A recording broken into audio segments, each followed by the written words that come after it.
IPCയിലെ ഒരു pastor സ്നാനപ്പെടുത്തി. IPC വിടാൻ എന്താ കാരണം? മീശ വെച്ചവരും മോതിരമിട്ടവരും കർത്തൃമേശയിൽ പങ്കെടുക്കാൻ പാടില്ല. പെന്തക്കോസ്ത് സഭ എന്ന് പറയുന്നത് എല്ലാം അന്നത്തെ ഏറ്റവും വലിയ മുദ്രാവാക്യം ചെറിയ സഭ നല്ല സഭ. അതെ, വലുതായി പോയ അപകടമാണെന്നുള്ള.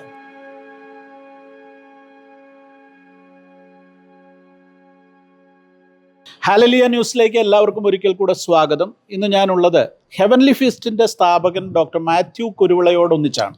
മലയാളി സമൂഹത്തെ ഇളക്കി മറിച്ച ഒരു സ്പിരിച്വൽ മൂവ്മെൻറ്റ്, അതാണ് ഹെവൻലി ഫീസ്റ്റ്. തങ്ക് ബ്രദർ ഉണ്ടാക്കിയിരിക്കുന്ന സ്വാധീനം എത്രയൊക്കെ വിമർശിച്ചാലും എത്രയൊക്കെ വിയോജിപ്പുകളുണ്ടെങ്കിലും അതിനെ കണ്ടില്ലെന്ന് നടിക്കുവാനൊക്കത്തില്ല. അതുകൊണ്ട് തന്നെ ഞാൻ ചോദിക്കട്ടെ, എങ്ങനെ ഈ 30 വർഷം മുന്നോട്ട് പോയി? അതിൻ്റെ പുറകിൽ അനുഭവിക്കേണ്ടി വന്ന നിരവധിയായ അനുഭവങ്ങളുണ്ട്, തീവ്രമായ വേദനകളുണ്ട്. ചിലതൊക്കെ എനിക്കറിയാം.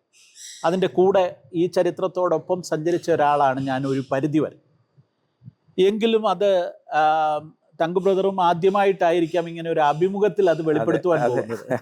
അപ്പോൾ ഞാൻ അതിനുവേണ്ടി പ്രേക്ഷകർക്ക് വേണ്ടി ചോദിക്കുകയാണ്, എങ്ങനെ ഈ 30 വർഷത്തെ ആത്മീയ ജീവിതം, ഒരു പ്രസ്ഥാനത്തെ മുന്നോട്ട് നയിച്ചത്, എതിർപ്പുകളെ അതിജീവിച്ചത്, വിവാദങ്ങളുടെ മുൾമുനയിൽ നിൽക്കേണ്ടി വന്നത്, നിരവധിയായ അനുഭവങ്ങൾ. എവിടെ തുടങ്ങണമെന്ന് എനിക്കറിയത്തില്ല. പക്ഷേ ഒന്നിച്ച് നമ്മൾ IPC ഫിലദൽഫിയ ചർച്ചിൽ ഒന്നിച്ച് ആരാധിച്ചു. അന്ന് ഞാൻ കോട്ടയത്തായിരുന്നു. താങ്കളുടെ ഒരു രൂപാന്തരത്തിൻ്റെ കാലഘട്ടമാണ്. അവിടെ തൊട്ട് നമുക്ക് തുടങ്ങാമെന്ന് വിചാരിക്കും. ആ അനുഭവങ്ങൾ തൊട്ടൊന്ന് പറഞ്ഞാൽ. സാംകുട്ടി ബ്രദറിനെ ഞാൻ ആദ്യം കാണുന്നത് നമ്മുടെ IPC ഫിലഡൽഫിയയിൽ ഏറ്റവും അവസാനം സഭയൊക്കെ കഴിഞ്ഞു. അതെ, നമ്മൾ രണ്ടുപേരും അവസാനത്തെ അന്ന് ബെഞ്ച് ശരിയാ. ആ ബെഞ്ചില് പഴയ ബിൽഡിങ്ങിൽ ആ ബെഞ്ചിലിരുന്ന് ഇങ്ങനെ ഒരു പത്രം തുടങ്ങണം എന്നൊക്കെ ആശയങ്ങൾ പറഞ്ഞു. അതെ, അപ്പൊ എനിക്ക് ഈ പത്രമൊന്നും അറിയത്തില്ല. അത് 33 വർഷം മുമ്പേ. അതെ, 33 വർഷം മുമ്പേ. അതെ. അന്ന് ഞാൻ രക്ഷിക്കപ്പെട്ടിട്ടില്ല, സ്നാനപ്പെട്ടിട്ടില്ല, ഫിലഡൽഫിയയിൽ വരുന്നേ ഉള്ളൂ, അത്രേ ഉള്ളൂ. അത് കഴിഞ്ഞിട്ടാണ് അന്ന് PM മാത്യു പാസ്റ്റർ, അത് കഴിഞ്ഞ ഹല്ലേലൂയ തുടങ്ങുന്നത്. അതിന് ശേഷം PJ ഡാനിയൽ പാസ്റ്റർ. അതെ, PJ ഡാനിയൽ പാസ്റ്റർ എന്നോട്, സ്നാനപ്പെടുന്നില്ലെങ്കിൽ നീ സഭയെ വരരുത്. എൻ്റെ കാരണം മറ്റൊന്നുമല്ല, തങ്കൂറേർ ഒരു ബിസിനസ്സുകാരനാണ്. അതെ, സാമ്പത്തികമായ നല്ല ചുറ്റുപാട്. അതെ. അതുകൊണ്ട് തന്നെ പലരുടെ ചോദ്യം, ഇദ്ദേഹത്തിന് പൈസ ഉള്ളത് കൊണ്ടാണോ സ്നാനപ്പെടാത്തെ? അതുകൊണ്ട് ദയവ് ചെയ്തു. അങ്ങനെയാണ് ഞാൻ അവിടുന്ന് ഇറങ്ങുന്നത്. അപ്പം ഇറങ്ങുമ്പം ഇനി എങ്ങോട്ടാ പോകേണ്ടതെന്ന് അറിയത്തില്ല. വരാൻ കാരണമുണ്ട്. 92 ഈ സംഭവം. 92 എനിക്ക് ഈ മാസം ഡിസംബർ മാസം 24-ാം തീയതി എൻ്റെ കണ്ണിനകത്തുനിന്ന് പഴുപ്പ് ഇറങ്ങാൻ തുടങ്ങി, ശരീരം ചെയ്യാൻ തുടങ്ങി. സ്റ്റീവൻ ജോൺസൺ സിൻഡ്രോം എന്ന് പറഞ്ഞ അസുഖം. അങ്ങനെ ആ കാരിത്താസ് ഹോസ്പിറ്റലിൽ അഡ്മിറ്റായി.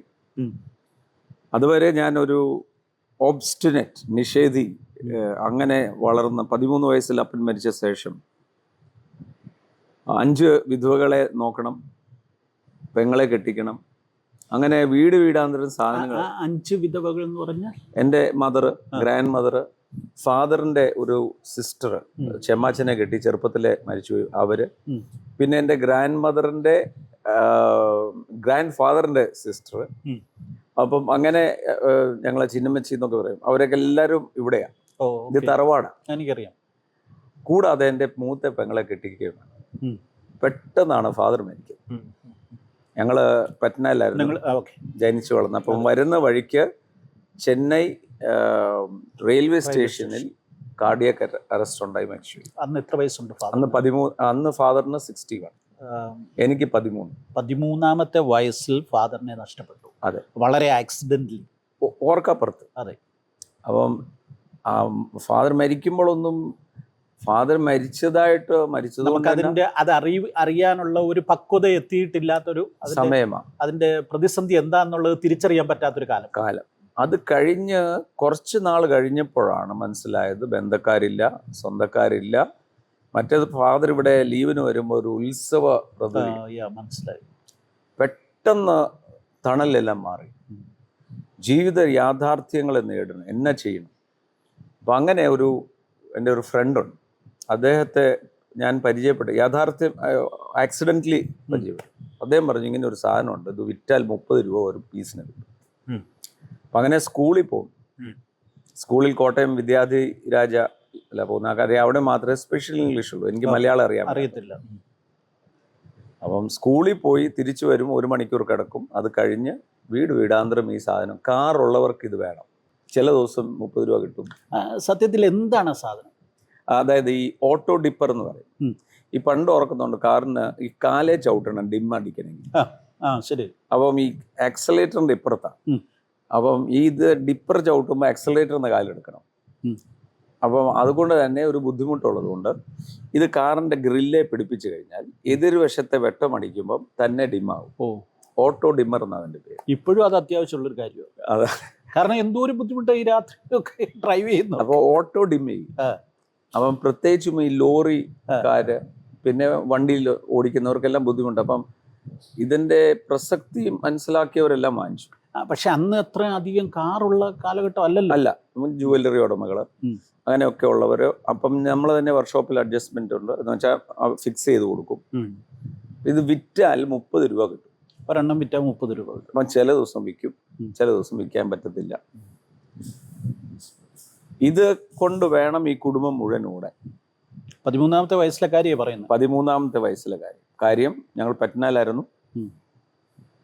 അപ്പച്ചന് കിട്ടേണ്ട പെൻഷൻ, ഗ്രാറ്റുവിറ്റി എല്ലാം കള്ളവൊപ്പിട്ട് അവരെടുത്തു. 1 രൂപ അവിടെ നിന്ന് കിട്ടാനില്ല. ഞങ്ങളൊക്കെ ഒത്തിരി പുറകെ തന്നെ നടന്നു. സോ എൻ്റെ ഒരു മൂത്ത ബ്രദർ കൂടെ ഉണ്ട്. അദ്ദേഹത്തിന് അപ്പച്ചൻ്റെ മരണം കാരണം അവിടെ ഒരു പ്രൂഫ് റീഡറിൻ്റെ ജോലി കിട്ടി. 600 രൂപ ശമ്പളം.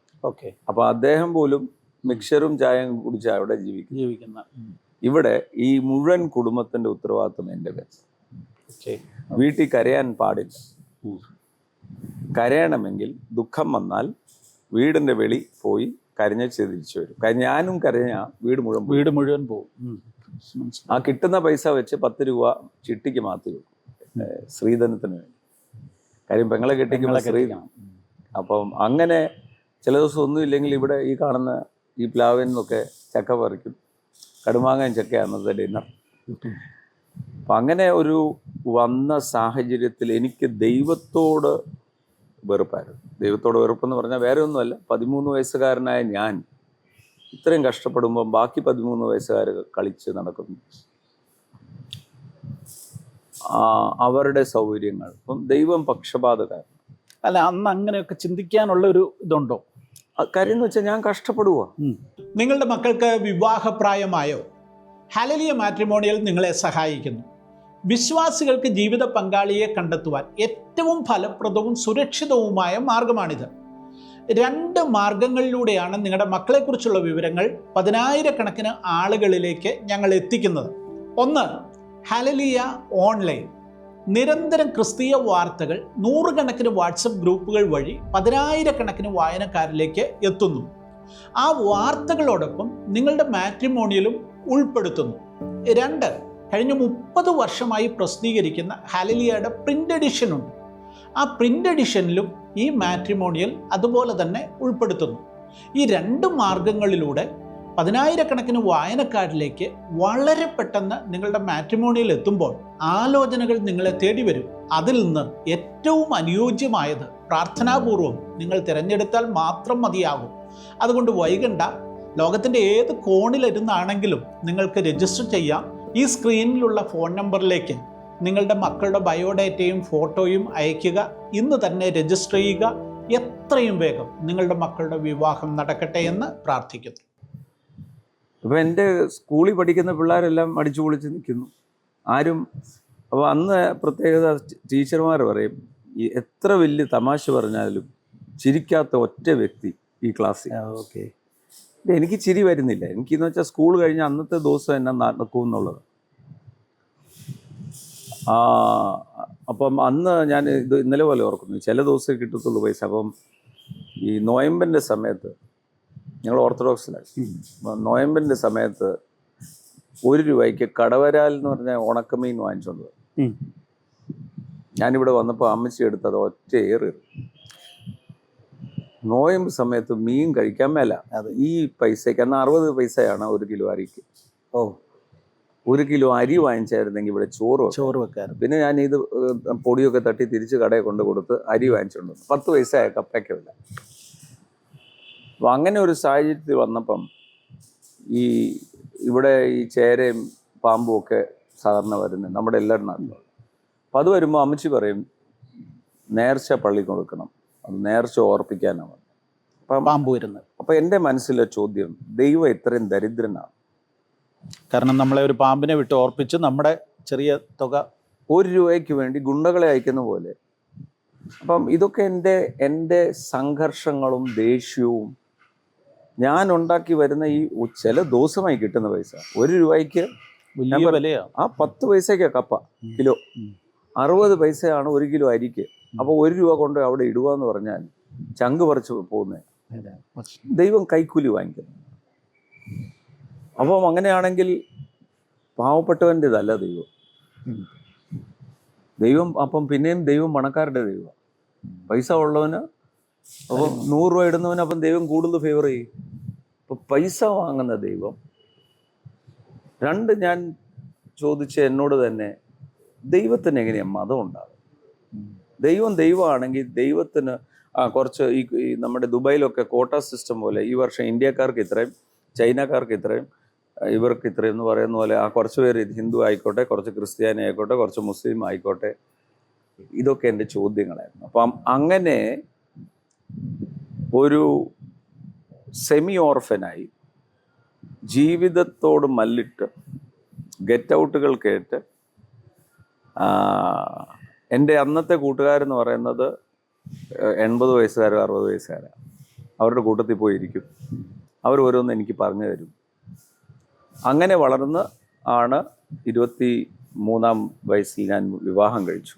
23-ാമത്തെ വയസ്സിൽ. കാരണം എന്ന് വെച്ചാൽ ആ സമയം കൊണ്ട് ഈ ചെറിയ ബിസിനസ് മെഡിക്കൽ എക്യുപ്മെൻറ്റ് ബിസിനസ്സിലോട്ട് മാറി. മെഡിക്കൽ കോളേജ് സപ്ലൈ തുടങ്ങി. ചുരുക്കം പറഞ്ഞാൽ 5 ബിസിനസ്, 11 ഓഫീസ്, 10 വർഷം കൊണ്ട്, അതായത് 2 മണിക്കൂർ. 13-ാമത്തെ വയസ്സിൽ തുടങ്ങി 23 വയസ്സിനകം ഒരു ബിസിനസ് സാമ്രാജ്യം ഡെവലപ്പ് ചെയ്തു. 100ഓളം ആൾക്കാർ, ഫാക്ടറികൾ, ഒന്ന് തൂത്തുക്കുടി ഫാക്ടറി, ഒന്ന് ഇവിടെ മൂലയെടുത്ത ഫാക്ടറി, എക്സ്പോർട്സ്. അങ്ങനെ 2-3 മണിക്കൂർ ഉറങ്ങുന്നു, ബാക്കി മുഴുവൻ പ്ലാനിങ്. അപ്പോൾ ഞാൻ പ്രീ ഡിഗ്രി പഠിക്കുന്നു, CMS കോളേജിൽ ഡിഗ്രിയിലോട്ട് പ്രവേശിച്ചു. അപ്പോൾ അങ്ങനെ വന്ന സാഹചര്യം ആയതുകൊണ്ട് തന്നെ ധാർഷ്ട്യമായി. പലരും വന്ന് എന്നോട് ചോദിക്കും, പ്രാർത്ഥനയ്ക്ക് വരണം. എന്തിനു വരണം? ഞാൻ 13 വയസ്സിൽ റോഡിൽ നിന്നപ്പോൾ നിന്നെ കണ്ടില്ലല്ലോ. അപ്പോൾ അങ്ങനെ ഒത്തിരി ഉപദേശിമാരെ ഇറക്കി വിട്ടു. പള്ളി എന്ന് പറഞ്ഞാൽ പിന്നെ ഒരു സോഷ്യൽ സ്റ്റേറ്റസ്, അത് എത്രയേ ഉള്ളൂ. സ്ഥാനം കിട്ടാൻ തുടങ്ങിയത് ഈ പൈസ ഉള്ളതുകൊണ്ട്. എന്നാൽ അംബാസഡർക്കാർ പള്ളിയിൽ ചുരുക്കം ചിലർ പേര് 3 അതിനകത്ത് എനിക്ക് 4 വണ്ടികൾ ഇവിടെ ഉണ്ട് എപ്പോഴും. 1 ഇമ്പോർട്ടഡ് വണ്ടി, കൊഡാക്കിൻ്റെ സൂപ്പർ സ്റ്റോക്കിസ്റ്റ്. അങ്ങനെ വലിയൊരു ടേൺ ഓവർ ബിസിനസ്സിൻ്റെ ഉടമയായി അതിൻ്റേതായ എല്ലാ നെകളും ഉള്ള സമയത്താണ് 33 വർഷം മുമ്പേ 92-ൽ സ്റ്റീവൻ ജോൺസൺ സിൻഡ്രോം. അതോടെ എൻ്റെ മനസ്സിലൊരു ചോദ്യം, ഞാനും മരിക്കുമല്ലോ. അന്ന് മരണം 23-25 വയസ്സിലൊക്കെ ആരാ 30 കുറിച്ചൊന്നും ചിന്തിക്കേണ്ട പ്രായമല്ല. പക്ഷെ ദിസ് വാസ് എ ഷോക്ക്. അങ്ങനെയാണ് ഞാൻ എൻ്റെ ഓഫീസ് പ്ലാന്റേഷൻ കോർപ്പറേഷൻ്റെ ഓപ്പോസിറ്റായിരുന്നു. ഇവിടെ ഈ പാട്ട് കേട്ട് താഴോട്ട് പോയി. ഞാൻ പറഞ്ഞു എനിക്ക് ഒന്ന് ഇവിടെ വന്ന് ഇരിക്കാൻ. അങ്ങനെയാ നമ്മൾ തമ്മിൽ ഒരു സഭായോഗം കഴിഞ്ഞ് കാണാം.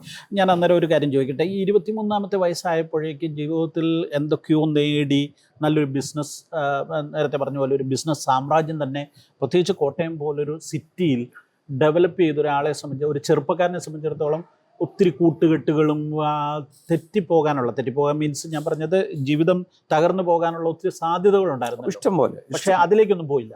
അതിലേക്ക് പോയോന്ന് ചോദിച്ചാൽ കമ്പനികൾ ഇഷ്ടം, ബിസിനസ്സിനെ മദ്യപിക്കണം, കോണ്ടാക്ട്സ് വേണം. അന്നത്തെ CM ആയിരിക്കുന്ന ലീഡറായിരുന്നു കെ കരുണാകരൻ. അദ്ദേഹത്തിന്റെ ഒരു വളരെ അടുത്ത ആള് എന്ന് പറഞ്ഞാൽ എല്ലാ മേഖലകളിലും ഞാൻ പോപ്പുലറായിരുന്നു. യങ്ങസ്റ്റ് എന്റർപ്രണർഷിപ്പ് അവാർഡ് കിട്ടുന്നു. അങ്ങനെ അതുമാത്രമല്ല, ഇന്ത്യയിലെ റിലയൻസിലെ അവർ എൻ്റെ ഗസ്റ്റായിട്ട് അവിടെ ദാൽമിയ, DLF യൂണിവേഴ്സൽ, കനോയ് ഗ്രൂപ്പ് എന്ന് പറഞ്ഞാൽ ഇന്ത്യയുടെ ബിസിനസ് ഗ്രൂപ്പിന്റെ ഓണേഴ്സ്, DCM രണ്ടുപേര്, കൃഷ്ണ കാൽറയും ദീപക് സിംഗും അതായിരുന്നു ഓണേഴ്സ്. അത് പിന്നെ ഇനാൽസ എന്ന് പറഞ്ഞ കമ്പനിയായി.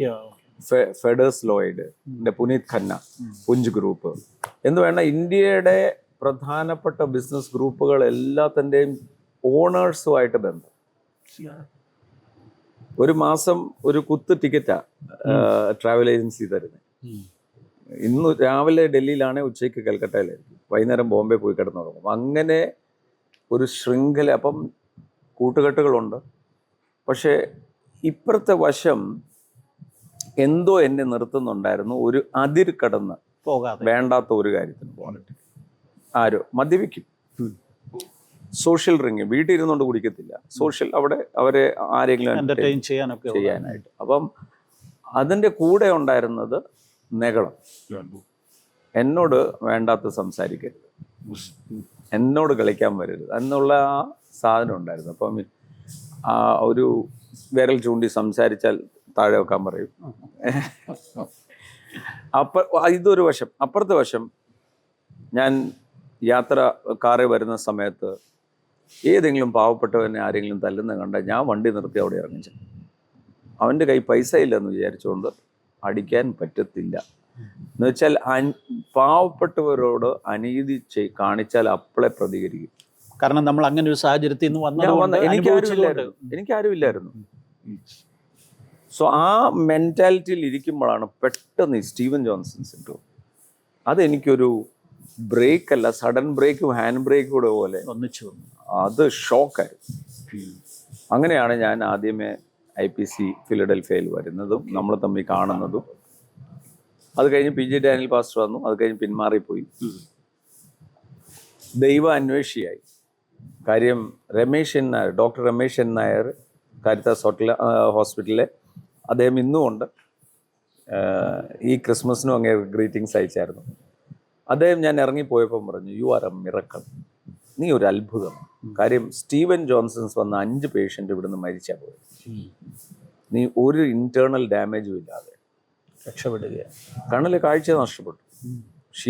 ഇവിടെ ഇങ്ങനെ തൊട്ടാൽ ആ ദശ പറഞ്ഞു പോയി. എക്കൾ വന്നാൽ, അപ്പോൾ അന്ന് എൻ്റെ ഒരു സ്റ്റാഫ്, ബാബു എന്ന് പറയുന്ന സ്റ്റാഫ്, വിശ്വാസിയാണ്. ഞാനിങ്ങനെ എക്കളെടുത്ത് എടുക്കുമ്പോൾ ഇയാൾ സ്വതന്ത്രം സ്വതന്ത്രം സ്വതന്ത്രം സ്വതന്ത്രം കർത്താവേ സ്വതന്ത്രം കർത്താവേ സ്വതന്ത്രം എന്ന് പറഞ്ഞിങ്ങനെ എൻ്റെ കൂടെ ബൈസ്റ്റാൻഡേഴ്സ് ആരുമില്ല, ആരും നിൽക്കത്തില്ല. എൻ്റെ വികൃതമായ ഈ പയ്യൻ മാത്രമേ ഉള്ളൂ കൂടെ. ഏതായാലും അവിടെ നിന്ന് ഇറങ്ങിയ ശേഷമാണ് ആരാണ് എന്നെ സൗഖ്യമാക്കിയത്. ഞാൻ ജനിച്ചത് ക്രൈസ്തവ കുടുംബത്തിലായതുകൊണ്ടാണല്ലോ ഞാൻ യേശു എന്ന് വിളിച്ചത്. അതെ, അല്ല, ആരാണ്, who is my miracle worker. അങ്ങനെ കേരളത്തിൽ എന്ന് വേണ്ട, ഇന്ത്യയിൽ എവിടൊക്കെ പറയുമോ ശക്തി, അവിടെ ഞാൻ കാണും. ഏറ്റവും കൂടുതൽ ഡൊണേഷൻ കൊടുക്കും. എനിക്ക് അറിയേണ്ടത് ആരാണ് എന്നെ സൗഖ്യമാക്കിയത്. ഇവിടെ ദൈവമുണ്ട് എനിക്കൊന്ന് കാണിച്ചു, ഇനിയും പൈസ വേണേ ഞാൻ തരാം. പക്ഷെ എല്ലാവരുടെ അവസാനത്തെ ഈ പൈസ മുഴുവൻ വാങ്ങിച്ചിട്ട് അവസാനത്തെ എന്നോടുള്ള മറുപടി, നീ നന്നായ ദൈവത്തെ കാണാം, എനിക്ക് നന്നാകാൻ പറ്റത്തില്ല. അങ്ങനെ ഞാനൊരു നിരീശ്വരാദിയായി. ഇതെല്ലാം തട്ടിപ്പാണ്, പൈസ ഉണ്ടാക്കാനുള്ള മാർഗമാണ്, മനുഷ്യനെ പേടിപ്പിച്ച് മുതലെടുപ്പാണ് മതം എന്ന ധാരണയിലിരിക്കുന്ന സമയത്താണ് ഈ പൂനെയിൽ നിന്ന് തിരിച്ചു വരുമ്പോൾ റോഡ് ആക്സിഡന്റ് ഉണ്ടാവുക. പൂനെയിൽ നിന്ന് തിരിച്ചു വരുന്നെന്ന് പറഞ്ഞ ഒരു വാഹനം എടുത്തോണ്ട് അല്ലേ? അന്ന് സുമോ ഇറങ്ങും. Sumo, okay. ആദ്യത്തെ സുമോ ആദ്യത്തെ കോട്ടയത്തെ സുമോ എൻ്റെതായിരിക്കും. അവിടെ പോയി 2 ലക്ഷം രൂപ കൂടുതൽ കൊടുത്ത് ഒരു സിൽവർ ബ്ലാക്ക് കളർ വാങ്ങിച്ച് വരുന്ന വഴിക്ക് വാഹനാപകടം ഉണ്ടാകുന്നു. അങ്ങനെ 3 ദിവസത്തോളം ബോധം കെട്ടുകിടന്നു. ബോധം വീണപ്പം കഴുത്ത് മുതൽ താഴെ, കഴുത്ത് മാത്രം പൊക്കാം. എവിടെ വെച്ചായിരുന്നു ഇത് സംഭവിക്കുന്നത്? കരടെന്ന് പറഞ്ഞാൽ അതായത് ഈ 8 ലെയിനാണ് ഹൈവേ. ഈ കരടിലോട്ട് കയറുമ്പോൾ ഇത് 2 ലെയിനാണ്. നമ്മുടെ മനസ്സിൽ എപ്പോഴും 8 ലൈനിലാണ് നമ്മൾ വന്നത്. അപ്പം ഞാൻ ഈ വണ്ടി ഇങ്ങനെ ഓടിച്ചു. അപ്പം 160 ഓടിക്കുന്നത്. പുതിയ വണ്ടി കിട്ടിയതിൻ്റെ ആവേശവും മദ്യവും ഉണ്ട്. അപ്പം നല്ല സ്പീഡിൽ ഓടിച്ചുകൊണ്ടിരിക്കുമ്പം ദൂരവേ ഒരു അംബാസിഡർ മുമ്പിൽ പോകുന്നത് കാണാം. ഞാൻ നല്ല സ്പീഡിൽ പോയിക്കൊണ്ടിരിക്കുക. അപ്പം അതും പോന്നു, ഞാനും പോന്നു. പിന്നെ ഇപ്പുറത്തെ 8 ലൈൻ ഉണ്ടല്ലോ. മഴ പെയ്തുകൊണ്ടിരിക്കുക. രാത്രി 9:30 മണി. സ്ട്രീറ്റ് ലൈറ്റ് ഒന്നുമില്ല. ഇതിനോടൊരു 200 മീറ്റർ ഇപ്പുറം വന്നപ്പോഴാണ് ശ്രദ്ധിച്ചത്, ഇത് പാർക്ക് ചെയ്തിരിക്കുക, റോഡിൽ തന്നെ നിൽക്കുക, വണ്ടി ഓടുമല്ല. ഉടനെ സ്വാഭാവികം ഇതിൻ്റെ സൈഡ് വഴി അകത്തോട്ട് കയറണം, ഓവർടേക്ക് ചെയ്ത് കയറണം. മനസ്സിലായി. അപ്പോൾ ഇവിടെ 4 ലൈൻ ഉണ്ടല്ലോ, പക്ഷെ ഇത് 2 ലൈനേ ഉള്ളൂ. അത് ചിന്തയിലേക്ക് വന്നേയില്ല. അപ്പോൾ ആ വന്ന സ്പീഡിൽ തന്നെ ഇങ്ങനെ കയറ്റിക്കൊണ്ട് പോകുമ്പോൾ ഇവിടെ നിന്ന് ഒരു ലോറി ലൈറ്റ് ഇല്ലാതെ വരുമായിരുന്നു. Head on collide. ഈ കൊളൈഡ് ചെയ്യുമ്പോഴും എൻ്റെ വണ്ടി വലിച്ചുകൊണ്ട് പുറകോട്ട് പോകുമ്പോഴും അത് കഴിഞ്ഞാൽ ബോധം നഷ്ടപ്പെടുന്നു. എനിക്കറിയത്തില്ല ഇത് എങ്ങനെ സംഭവിക്കുന്നത്. ഇനി കല്ലേ തട്ടിയതാണോ? കാര്യം എന്ന് വെച്ചാൽ 8 ലൈനില്ലേ, ഇത് പെട്ടെന്നാണ് 2 ലൈനായി. പിന്നീട് മനസ്സിലായി അന്നത്തെ ദിവസം തന്നെ 6 പേര് അവിടെ തന്നെ മരിച്ചതാണ്. ഇതേ ഇഷ്യൂ രാത്രി. അപ്പം ഈ ആക്സിഡൻറ്റ് നടക്കുമ്പം ഈ ഒരു ഗുണം, ഈ ആക്സിഡൻറ്റ് നടക്കുന്നു, തൊട്ട് പുറകെ അവിടുത്തെ ലോക്കൽ MP വരുക. അപ്പോൾ MP എന്ന് പറഞ്ഞാൽ ഗുണ്ടായിസവും എല്ലാം ഉള്ള കാലഘട്ടമാണല്ലോ. പ്രത്യേകിച്ച് അദ്ദേഹത്തിന് എന്തോ തോന്നി, വണ്ടി നിർത്തി എന്നെ അദ്ദേഹത്തിൻ്റെ വണ്ടിയെ കയറ്റി നേരെ മെഡിക്കൽ കോളേജ് ഹോസ്പിറ്റലിൽ. അപ്പോൾ അവരോർത്തു MP സ്വന്തം വണ്ടി ഇടിച്ചതാണോ, ഏതായാലും എമർജൻസി എനിക്ക് ട്രീറ്റ്മെൻറ്റ് കിട്ടി. പക്ഷെ 3 ദിവസം കഴിഞ്ഞ് ഞാൻ എഴുന്നേൽക്കുമ്പോൾ കഴുത്ത് മുതൽ താഴെ, കഴുത്ത് മാത്രം പൊക്കാം. ഇപ്പം ഇവിടെ കുറേ മണൽച്ചാക്ക് വെച്ച് എഴുന്നേറ്റോളാൻ പറഞ്ഞാൽ എങ്ങനെയിരിക്കും ആ അനുഭവം. ആ സമയത്ത് എൻ്റെ ബ്രദർ ടാറ്റ സ്റ്റീലിൽ ജോലിയാണ്. പട്ന യൂണിവേഴ്സിറ്റിയിൽ നിന്ന് അദ്ദേഹം എക്സലറായിൽ MBA എടുത്തു, ഗോൾഡ് മെഡലിസ്റ്റായി. ടാറ്റ സ്റ്റീലിലെ ഉന്നത ഉദ്യോഗസ്ഥൻ. അദ്ദേഹവും വന്നു പറഞ്ഞു, ഡോക്ടർ പറഞ്ഞു വെജിറ്റബിളാണ്. അങ്ങനെ എയർലിഫ്റ്റ് ചെയ്യായിരുന്നു എന്നെ അവിടെ. അങ്ങനെ ഇവിടെ കൊണ്ടുവന്നു. ഇവിടെ വീട്ടിൽ കിടക്കുമ്പം ഞാൻ എല്ലാ സ്ഥലത്തും പോയതാണ്. ഇപ്പം ദൈവം ഇല്ലല്ലോ, ആരോടാ പ്രാർത്ഥിക്കേണ്ടേ അറിയത്തില്ല. അപ്പം എൻ്റെ ഈ എന്നാ പറയുന്നത് ഓബ്സ്റ്റിനറ്റായിട്ടുള്ള ധാർഷ്ട്യം എന്ന് പറയുന്നത് അല്ലേ, ധാർഷ്ട്യ സ്വഭാവം കാരണം പലർക്കും ഒരു സന്തോഷം ഇവനെ വരേണ്ടത് ഇത് തന്നെയാണ്. പിന്നെ എൻ്റെ ഒരു കമ്പനി ഹയർ പർച്ചേസ് ലീസിങ്. അപ്പോൾ ആൾക്കാർ വിളിച്ച് നിനക്ക് ധൈര്യം ഉണ്ട്, നീ വന്ന് പൈസ വാങ്ങിയിട്ട്. മറ്റേതൊന്നും വേണ്ട, ഞാൻ വിളിക്കുമ്പോഴേ പൈസ ഇവിടെ വരുമായിരുന്നു. അങ്ങനെ ഒന്നൊന്നായി ബിസിനസ് തകരാൻ തുടങ്ങി. നമ്മൾ കിടക്കുവാണ്. അന്ന് റോനക്കിന് 4 വയസ്സ്. റോനക്ക് കട്ടിലേ വന്ന് ഇരിക്കും. എന്നെ കണ്ടുകൊണ്ട് ചോദിക്കും, അപ്പോൾ നമുക്ക് ഊട്ടിക്ക് പോകണ്ടേ, അപ്പോൾ വണ്ടിക്ക് ഓടിക്കാൻ പറ്റുമോ? ഞാൻ പിന്നെ എന്നെ പറഞ്ഞു ഓടിക്കും. അത് കേട്ട് അവൻ പോയുമ്പോൾ വിങ്ങും. അങ്ങനെ ഞാൻ എൻ്റെ പോഡ്കാസ്റ്റിൽ ഞാൻ പറഞ്ഞിട്ടുണ്ട്, ഈ ഒന്നുമില്ലാത്ത സമയത്ത് പോകുന്നതിനകത്ത് ഒരു മാനസിക ക്ഷതം വരുത്തില്ല. പക്ഷെ ഒന്നുമില്ലായ്മയെന്ന് ഏറ്റവും ഉച്ച കൂടി നിൽക്കുമ്പോൾ ഒറ്റയടിക്ക് താഴെ പോവാന്ന് പറഞ്ഞാൽ മാനസികമായി സങ്കല്പിക്കാൻ പറ്റത്തില്ല ആ വ്യഥ. അങ്ങനെ കിടക്കുന്ന സമയത്താണ് കോട്ടയം മുട്ടമ്പലം ഹൈസ്കൂൾ മൈതാനത്ത് ആമോസ് സിംഗ് എന്ന് പറയുന്ന ദൈവദാസൻ, അദ്ദേഹത്തിന് ദർശനം കിട്ടി. കോട്ടയത്ത് നിന്ന് ഒരു വലിയ മത്സ്യത്തെ പിടിക്കുമെന്നും ആ മത്സ്യം ഒരു സ്ത്രീയായി അവിടെ വാദിക്കുന്നുവെന്നും പിന്നീട് ഒരു തൈലം എണ്ണ സ്വർഗത്തിൽ നിന്ന് തൻ്റെ മേൽ വീണ് ഉണർവിവിടുന്ന് തുടങ്ങി ഇന്ത്യയിലേക്ക് കയറി ലോകമെമ്പാടും വ്യാപരിക്കും. ഇദ്ദേഹത്തിന് ഇതൊന്നും മനസ്സിലായില്ല. തോമസ് ജോർജ് എന്ന് പറഞ്ഞ ഡൽഹിയിലെ പാസ്റ്റർ, അദ്ദേഹത്തെ വിളിച്ചു ചോദിച്ചു, കോട്ടയം എന്ന് പറയുന്ന സ്ഥലം എവിടെയാണ്? അപ്പോൾ അതേ മഞ്ഞ് കോട്ടയം. അപ്പോൾ ഞാൻ ഒത്തിരി നാൾ പ്രാർത്ഥിക്കുക, കേരളത്തിൽ ഒരു ഉണർവുണ്ടാകണം, എല്ലാം അടഞ്ഞ് അവിടെ ചെല്ലുമ്പോൾ സങ്കടത്തോടെ തിരിച്ചു വരുന്നതെന്നൊക്കെ തോമസ് ജോർജ് അദ്ദേഹത്തോട് പറഞ്ഞു. പറയുന്നു. അങ്ങനെ തോമസ് ജോർജ് പാസ്റ്ററാണ് ആമോസ് സിംഗിനെ ഇങ്ങോട്ട് കൊണ്ടുവരുന്നത്. അദ്ദേഹമാണ് ട്രാൻസ്ലേറ്റ് ചെയ്യാനായിട്ട് തുടങ്ങുന്നത്. വരുന്നു. അപ്പോൾ മീറ്റിംഗ് അവിടെ ആരംഭിച്ചു. അപ്പോൾ ഈ ബാബു എന്ന് പറഞ്ഞ് എൻ്റെ കൂടെ നിന്ന വിശ്വാസി പറഞ്ഞു, സാറേ ഞങ്ങൾ അവിടെ കൊണ്ടുപോവാം, അവിടെ കൊണ്ടുപോവാം, ഒത്തിരി അത്ഭുതം നടക്കും. ഞാൻ പറഞ്ഞു ഇതെല്ലാം തട്ടിപ്പാണ്. എന്നാലും വീട്ടിനകത്ത് ഈ കട്ടിലേക്ക് കിടക്കുന്നതിൽ നിന്നൊരു ആശ്വാസം. അങ്ങനെ അനിയും ഞാനും ഓട്ടോറിക്ഷയെ കയറ്റി. അപ്പോഴത്തേക്ക് എൻ്റെ വണ്ടികളെല്ലാം വിറ്റു. കടം വരുംതോറും ചില വണ്ടികൾ ചിലർ എടുത്തുകൊണ്ട് പോയി. ബാങ്കിൻ്റെ ഓഡി ഫെസിലിറ്റി അത് കൂടാൻ തുടങ്ങുന്നു. അങ്ങനെ ഒരു ഭീകര അന്തരീക്ഷം തകർന്നു നിൽക്കുകയാണ്. എന്നെ അവിടെ കൊണ്ടുപോയി കിടത്തുമ്പോൾ ജോയിച്ചാനാ താനുവിൽ. അപ്പോൾ ആരാ ജോയിച്ചാനെന്ന് പറഞ്ഞാൽ എനിക്കറിയാം, കാര്യം ഫിലഡൽഫിയയിൽ കണ്ടിട്ടുണ്ട് 3 വർഷം മുമ്പേ. ജോയിച്ചാൻ എന്നെ ഇങ്ങനെ പിടിച്ചുകൊണ്ട് വരുന്ന കണ്ടപ്പോഴേ പറഞ്ഞു, ഞങ്ങളൊക്കെ പ്രാർത്ഥിച്ചുകൊണ്ടിരിക്കുകയായിരുന്നു, ഏതായാലും ഇങ്ങനെയെങ്കിലും ഇവിടെ എത്തിയല്ലോ. അങ്ങനെ ഇദ്ദേഹത്തിൻ്റെ ദർശനം പറയും. ഈ ദർശനം വചനാണോ ദർശനാണോ നമുക്കറിയില്ല. അങ്ങനെ 4 ദിവസം മീറ്റിംഗ്. 3-ാം ദിവസം അദ്ദേഹം പറഞ്ഞു, നാളെ ഞാൻ പോവുക, പക്ഷെ ഈ യേശു നിങ്ങളുടെ കൂടെ കാണും. അദ്ദേഹം പറഞ്ഞ വാക്കുകളിൽ ഏറ്റവും പ്രധാനപ്പെട്ട ചോദ്യം, എൻ്റെ ചെറുപ്പത്തിലെ ചോദ്യമാണ്, ദൈവത്തിന് പൈസ വേണം. അദ്ദേഹം പറഞ്ഞു, ദൈവം നിങ്ങൾ വിചാരിക്കുന്നത് കൈക്കൂലി വാങ്ങിക്കുന്നവനല്ല. നമ്മുടെ ചോദ്യത്തിനുള്ള മറുപടിയായി തന്നെ പറയുക, ദൈവത്തിന് മതമില്ല, യേശു ലോകരക്ഷകൻ. ഇതെല്ലാം എൻ്റെ മനസ്സിൽ ഉണ്ടായിരുന്ന പല ചോദ്യങ്ങൾക്ക് മറുപടി തരുന്നതാണ് എൻ്റെ അറ്റൻഷൻ ക്യാച്ച് ചെയ്ത്.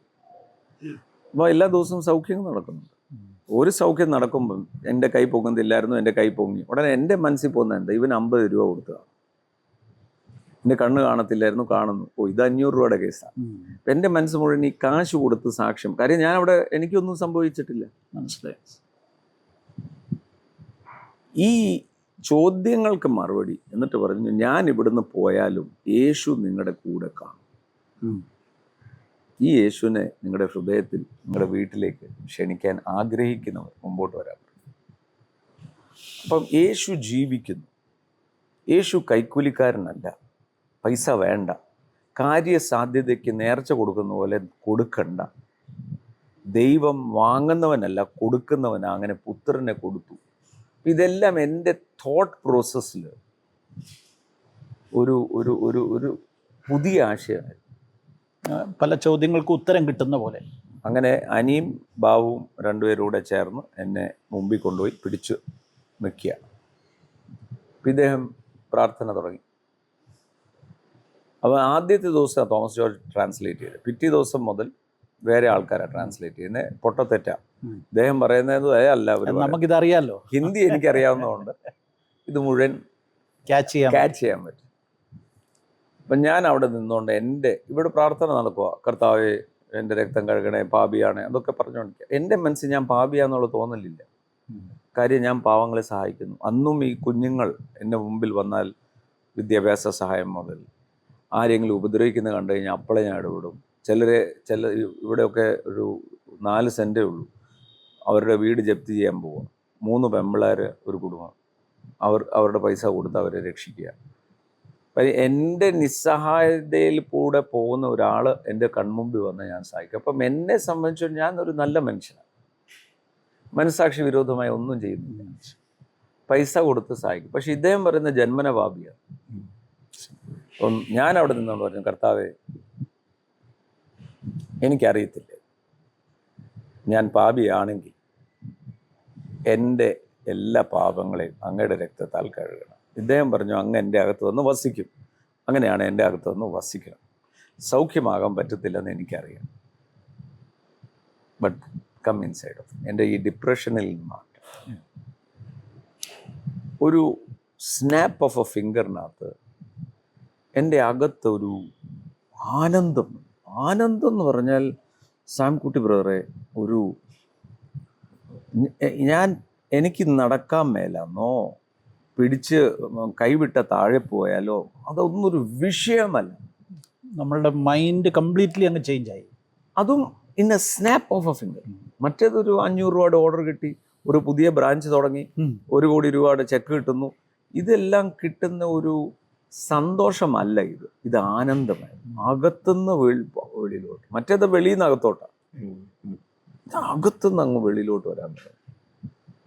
അപ്പം അദ്ദേഹം എൻ്റെ എക്സ്പ്രഷൻ കണ്ടിട്ടായിരിക്കാം അദ്ദേഹം പറഞ്ഞു നടക്കാൻ പറഞ്ഞു. ഞാൻ പറഞ്ഞു എൻ്റെ നട്ടലിന് ക്ഷതമുണ്ട്, റിബ്സ് എല്ലാം ഒടിഞ്ഞിരിക്കുക, കൈ കാലെല്ലാം പ്രോബ്ലം, നെട്ടിലെ ഹെഡ് ഇഞ്ചുറി ഉണ്ട്, വേണ്ടെന്ന് പറഞ്ഞു. അങ്ങനെ പറഞ്ഞു യേശുവിന് സൗഖ്യമാക്കാൻ പറ്റാത്തില്ലേ, നടക്കുന്നു. ഞാൻ പറഞ്ഞു വേണ്ട. പറഞ്ഞു ഇവരെ രണ്ടുപേരോട് പറഞ്ഞു കൈവിടാം. ഞാൻ അവിടെ വീണു. രണ്ടാമത്തെ പൊക്കി, പിന്നെയും വീണു. മൂന്നാമത്തെ പൊക്കി. ഞാൻ പറഞ്ഞു എനിക്ക് വേദന എടുക്കാൻ തുടങ്ങും, എനിക്ക് കിട്ടേണ്ടത് കിട്ടും. അദ്ദേഹം തലയെ കൈവച്ച് പ്രാർത്ഥിച്ചു. ഞാൻ ഇങ്ങോട്ട് വന്നു, പോയതുപോലെ തന്നെ വന്നു. പക്ഷെ വന്നപ്പം ഈ നടയുടെ അവിടെ എത്തുമ്പം ഞാൻ ഇവരോട് പറഞ്ഞു ഒന്ന് വിട്ടു നോക്കിക്കുന്നു. അപ്പം ഞാൻ നിൽക്കുക, വീഴുന്നില്ല, പക്ഷെ ഇടറി. അപ്പോൾ ഇവർ പിന്നെ പിടിച്ചു. ഞാൻ വന്നു, നേരെ കട്ടിലേക്ക് കിടന്നു. ഞാൻ ബൈബിള് തരാം. അങ്ങനെ ഞാൻ ബൈബിൾ തിന്നാൻ തുടങ്ങി കിടപ്പിന്. അങ്ങനെ കട്ടിലയിൽ നിന്ന് എഴുന്നേക്കാൻ ശ്രമിച്ചു, കട്ടിലയിൽ നിന്ന് വീണു. ഇതൊരു 1 വർഷത്തോളം വീണ് എഴുന്നേക്കുക, നടക്കുക, നടക്കുമ്പോൾ വീഴുക. പക്ഷെ എൻ്റെ അകത്ത് ഞാൻ എപ്പോഴും പറയും ഈ ഓൾട്ടർ കോളുകൾ കൊടുക്കരുത്. എന്ന് കാരണം ഈ വൈകാരിക ഇളക്കത്തിൽ ആൾക്കാർ ഓടി വരും, പക്ഷെ യേശുവുമായിട്ട് ബന്ധം കാണണമെന്നില്ല. പക്ഷെ എനിക്കന്ന് ലഭിച്ചത് അകത്തൊരു സീല് വീണു. അത് ശാരീരിക സൗഖ്യത്തെക്കാൾ വലുതായിരുന്നത്. ശാരീരിക സൗഖ്യം, സാമ്പത്തിക വിടുതൽ. ഞാൻ പ്രവചനങ്ങളെ ഒന്നും തുച്ഛീകരിക്കുകയല്ല. ഇതെല്ലാം ഔട്ട്വേർഡിലിയാണ്, വൈകാരികമാണ്. പക്ഷെ അകത്ത് വീഴുന്ന ആ മാർക്കുണ്ടല്ലോ, സീൽ, അത് ആർക്കും മാറ്റാൻ പറ്റത്തില്ല. പൗലോസിന്റെ ഭാഷ പറഞ്ഞ ചൂടടയാളം. ആ യേശു എന്ന് പറയുന്നത് അകത്ത്. ഇപ്പം ഞാൻ നേരത്തെ ചോദിച്ചല്ലോ ഈ വെല്ലുവിളികൾ എങ്ങനെയാ. എനിക്ക് അറിയാം എൻ്റെ അകത്ത് യേശു ഉണ്ട്. അത് കഴിഞ്ഞ് ഡിസംബർ 13-ാം തീയതി, ഇത് നവംബർ 24-ാം തീയതി ആണെങ്കിൽ ഫുള്ളായിട്ട് ഞാൻ സൗഖ്യമാകാതെ തന്നെ ഡിസംബർ 13-ാം തീയതി സ്നാനപ്പെട്ടു. 95. സ്നാനത്തിന് ഞാൻ തീരുമാനിക്കാൻ കാരണം ആമോസ് സിംഗ് പാസ്റ്ററോട് ചോദിച്ചു ഈ സ്നാനം ശരിയാണോ, ഈ പെന്തക്കോസ്തുകാരുടെ ഇടപാടല്ലേ ഈ സ്നാനം. അപ്പം അദ്ദേഹം പറഞ്ഞു ബൈബിൾ തുറക്കാൻ പറഞ്ഞു. വീണ്ടും ജനിച്ചില്ലേ ദൈവരാജ്യം കാണത്തില്ല. ദൈവരാജ്യം കാണത്തില്ല, സ്വർഗത്തിൽ പോകുന്നതല്ല, ദൈവരാജ്യത്തിൻ്റെ പ്രവൃത്തി കാണാൻ പറ്റത്തില്ല. വെള്ളത്താലും ആത്മാവിനാലും ജനിക്കുന്നില്ലേ ദൈവരാജ്യത്തിൽ പ്രവേശിക്കാൻ പറ്റത്തില്ല. അപ്പം അങ്ങനെ പറഞ്ഞു കാണണോ പ്രവേശിക്കണോ അത് നിന്റെ തീരുമാനം. നമ്മൾ എനിക്ക് പ്രവേശിക്കണം. ഇത്ര സിമ്പിൾ. അങ്ങനെയാ സ്നാനത്തിന് തീരുമാനം. സ്നാനം തീരുമാനിച്ചു ഞാൻ PJ ഡാനിയൽ പാസ്റ്ററിനെ വിളിച്ചു. അദ്ദേഹം വന്ന് ട്രിവാൻഡ്രത്താണ്. ഞാൻ പറഞ്ഞു PJ ഡാനിയൽ പാസ്റ്ററാണ് എന്നെ ഏറ്റവും സ്നാനപ്പെടുത്താൻ യോഗ്യനായ മനുഷ്യൻ, ഏറ്റവും ഉപദ്രവിച്ച ആൾ. പക്ഷെ അത് ഉപദ്രവമല്ല, ആത്മഭാരാന്ന് ഇപ്പം എനിക്ക് മനസ്സിലായി. അതുകൊണ്ട് എനിക്ക് വേണം. അപ്പോൾ പറഞ്ഞു അവിടുത്തെ പാസ്റ്റർ സമ്മതിച്ചാലേ അത് പറ്റത്തുള്ളൂ. ഞാൻ പറഞ്ഞു അത് സമ്മതിക്കുക. അപ്പോൾ ജോയിച്ചാനെ വിളിച്ചു, സമ്മതിപ്പിച്ച് അങ്ങനെ PJ ഡാനിയൽ പാസ്റ്റർ എറിഞ്ഞാൽ ആറ്റിൽ സ്നാനപ്പെട്ട് കഴിഞ്ഞ് എൻ്റെ ജീവിതത്തിൽ ഞാൻ വേറൊരു ലോകത്തിൽ മാറ്റപ്പെട്ട ഒരു അനുഭവം. അയ്യേന്നായിരുന്നു, ഈ ലോകത്തിലാണോ ഞാൻ ഇത്രയും നാളും ജീവിച്ചു. അത് കഴിഞ്ഞും ഇവിടെ വന്ന് എഴുന്നേക്കും വീഴും. ഒരു 1.5 വർഷം എടുത്തു ഇപ്പം ഞാൻ നിൽക്കുന്ന പോലെ നിൽക്കാനും നടക്കാനും ഒക്കെ. ഒരു ശരിക്കും മനസ്സിനാണ് ഒരു മിറക്കിൾ ഹീലിംഗ് ഉണ്ടായത്, ശരീരത്തിനല്ല. ഇത് സാംകുട്ടി ബ്രദർ, ഞാൻ ഒരു കാര്യം ഉറപ്പായിട്ട് പറയാം. യേശു എന്ന് പറയുന്നത് പഠന വിഷയമല്ല, അനുഭവം. നമ്മൾ എത്ര ആൾക്കാരോട് പറഞ്ഞാലും അവർ ഹൃദയത്തിൽ ഇത് വിശ്വസിച്ച് വായിക്കൊണ്ട് ഏറ്റു പറഞ്ഞ് കിട്ടുന്ന അനുഭവം. അപ്പം കാപ്പി കുടിച്ചു, ഞാൻ പറയാം ഇത് മധുരമാണ്. സാംകുട്ടി ബ്രദറിന് മധുരം എന്ന് പറയുന്ന അർത്ഥം അറിയത്തില്ലെങ്കിലും തിരിച്ചറിയത്തില്ല, അപ്പം എത്ര പറഞ്ഞാലും കുടിക്കും. മനസ്സിലാവത്തില്ല. യേശു അതാ, യേശു രക്ഷിക്കും, നിത്യജീവനുണ്ട്, ശരീരത്തിലെ ഈ വാസം താൽക്കാലിക, ഇതെല്ലാം പറഞ്ഞാൽ ഒന്നും മനസ്സിലാകത്തില്ല. പക്ഷെ യേശു അകത്ത് വന്നാൽ ഈ വചനം റിയലാകാൻ തുടങ്ങും. ഓരോ വാക്കുകൾ നമ്മൾ ഈ ദൈവവചനം എന്ന് എല്ലാവരും പറയും, അവിടെ തന്നെ മനസ്സിൽ പോകുന്ന ബൈബിളാണ്. അല്ല, ദൈവം പറഞ്ഞ വാക്കാണ് വചനം.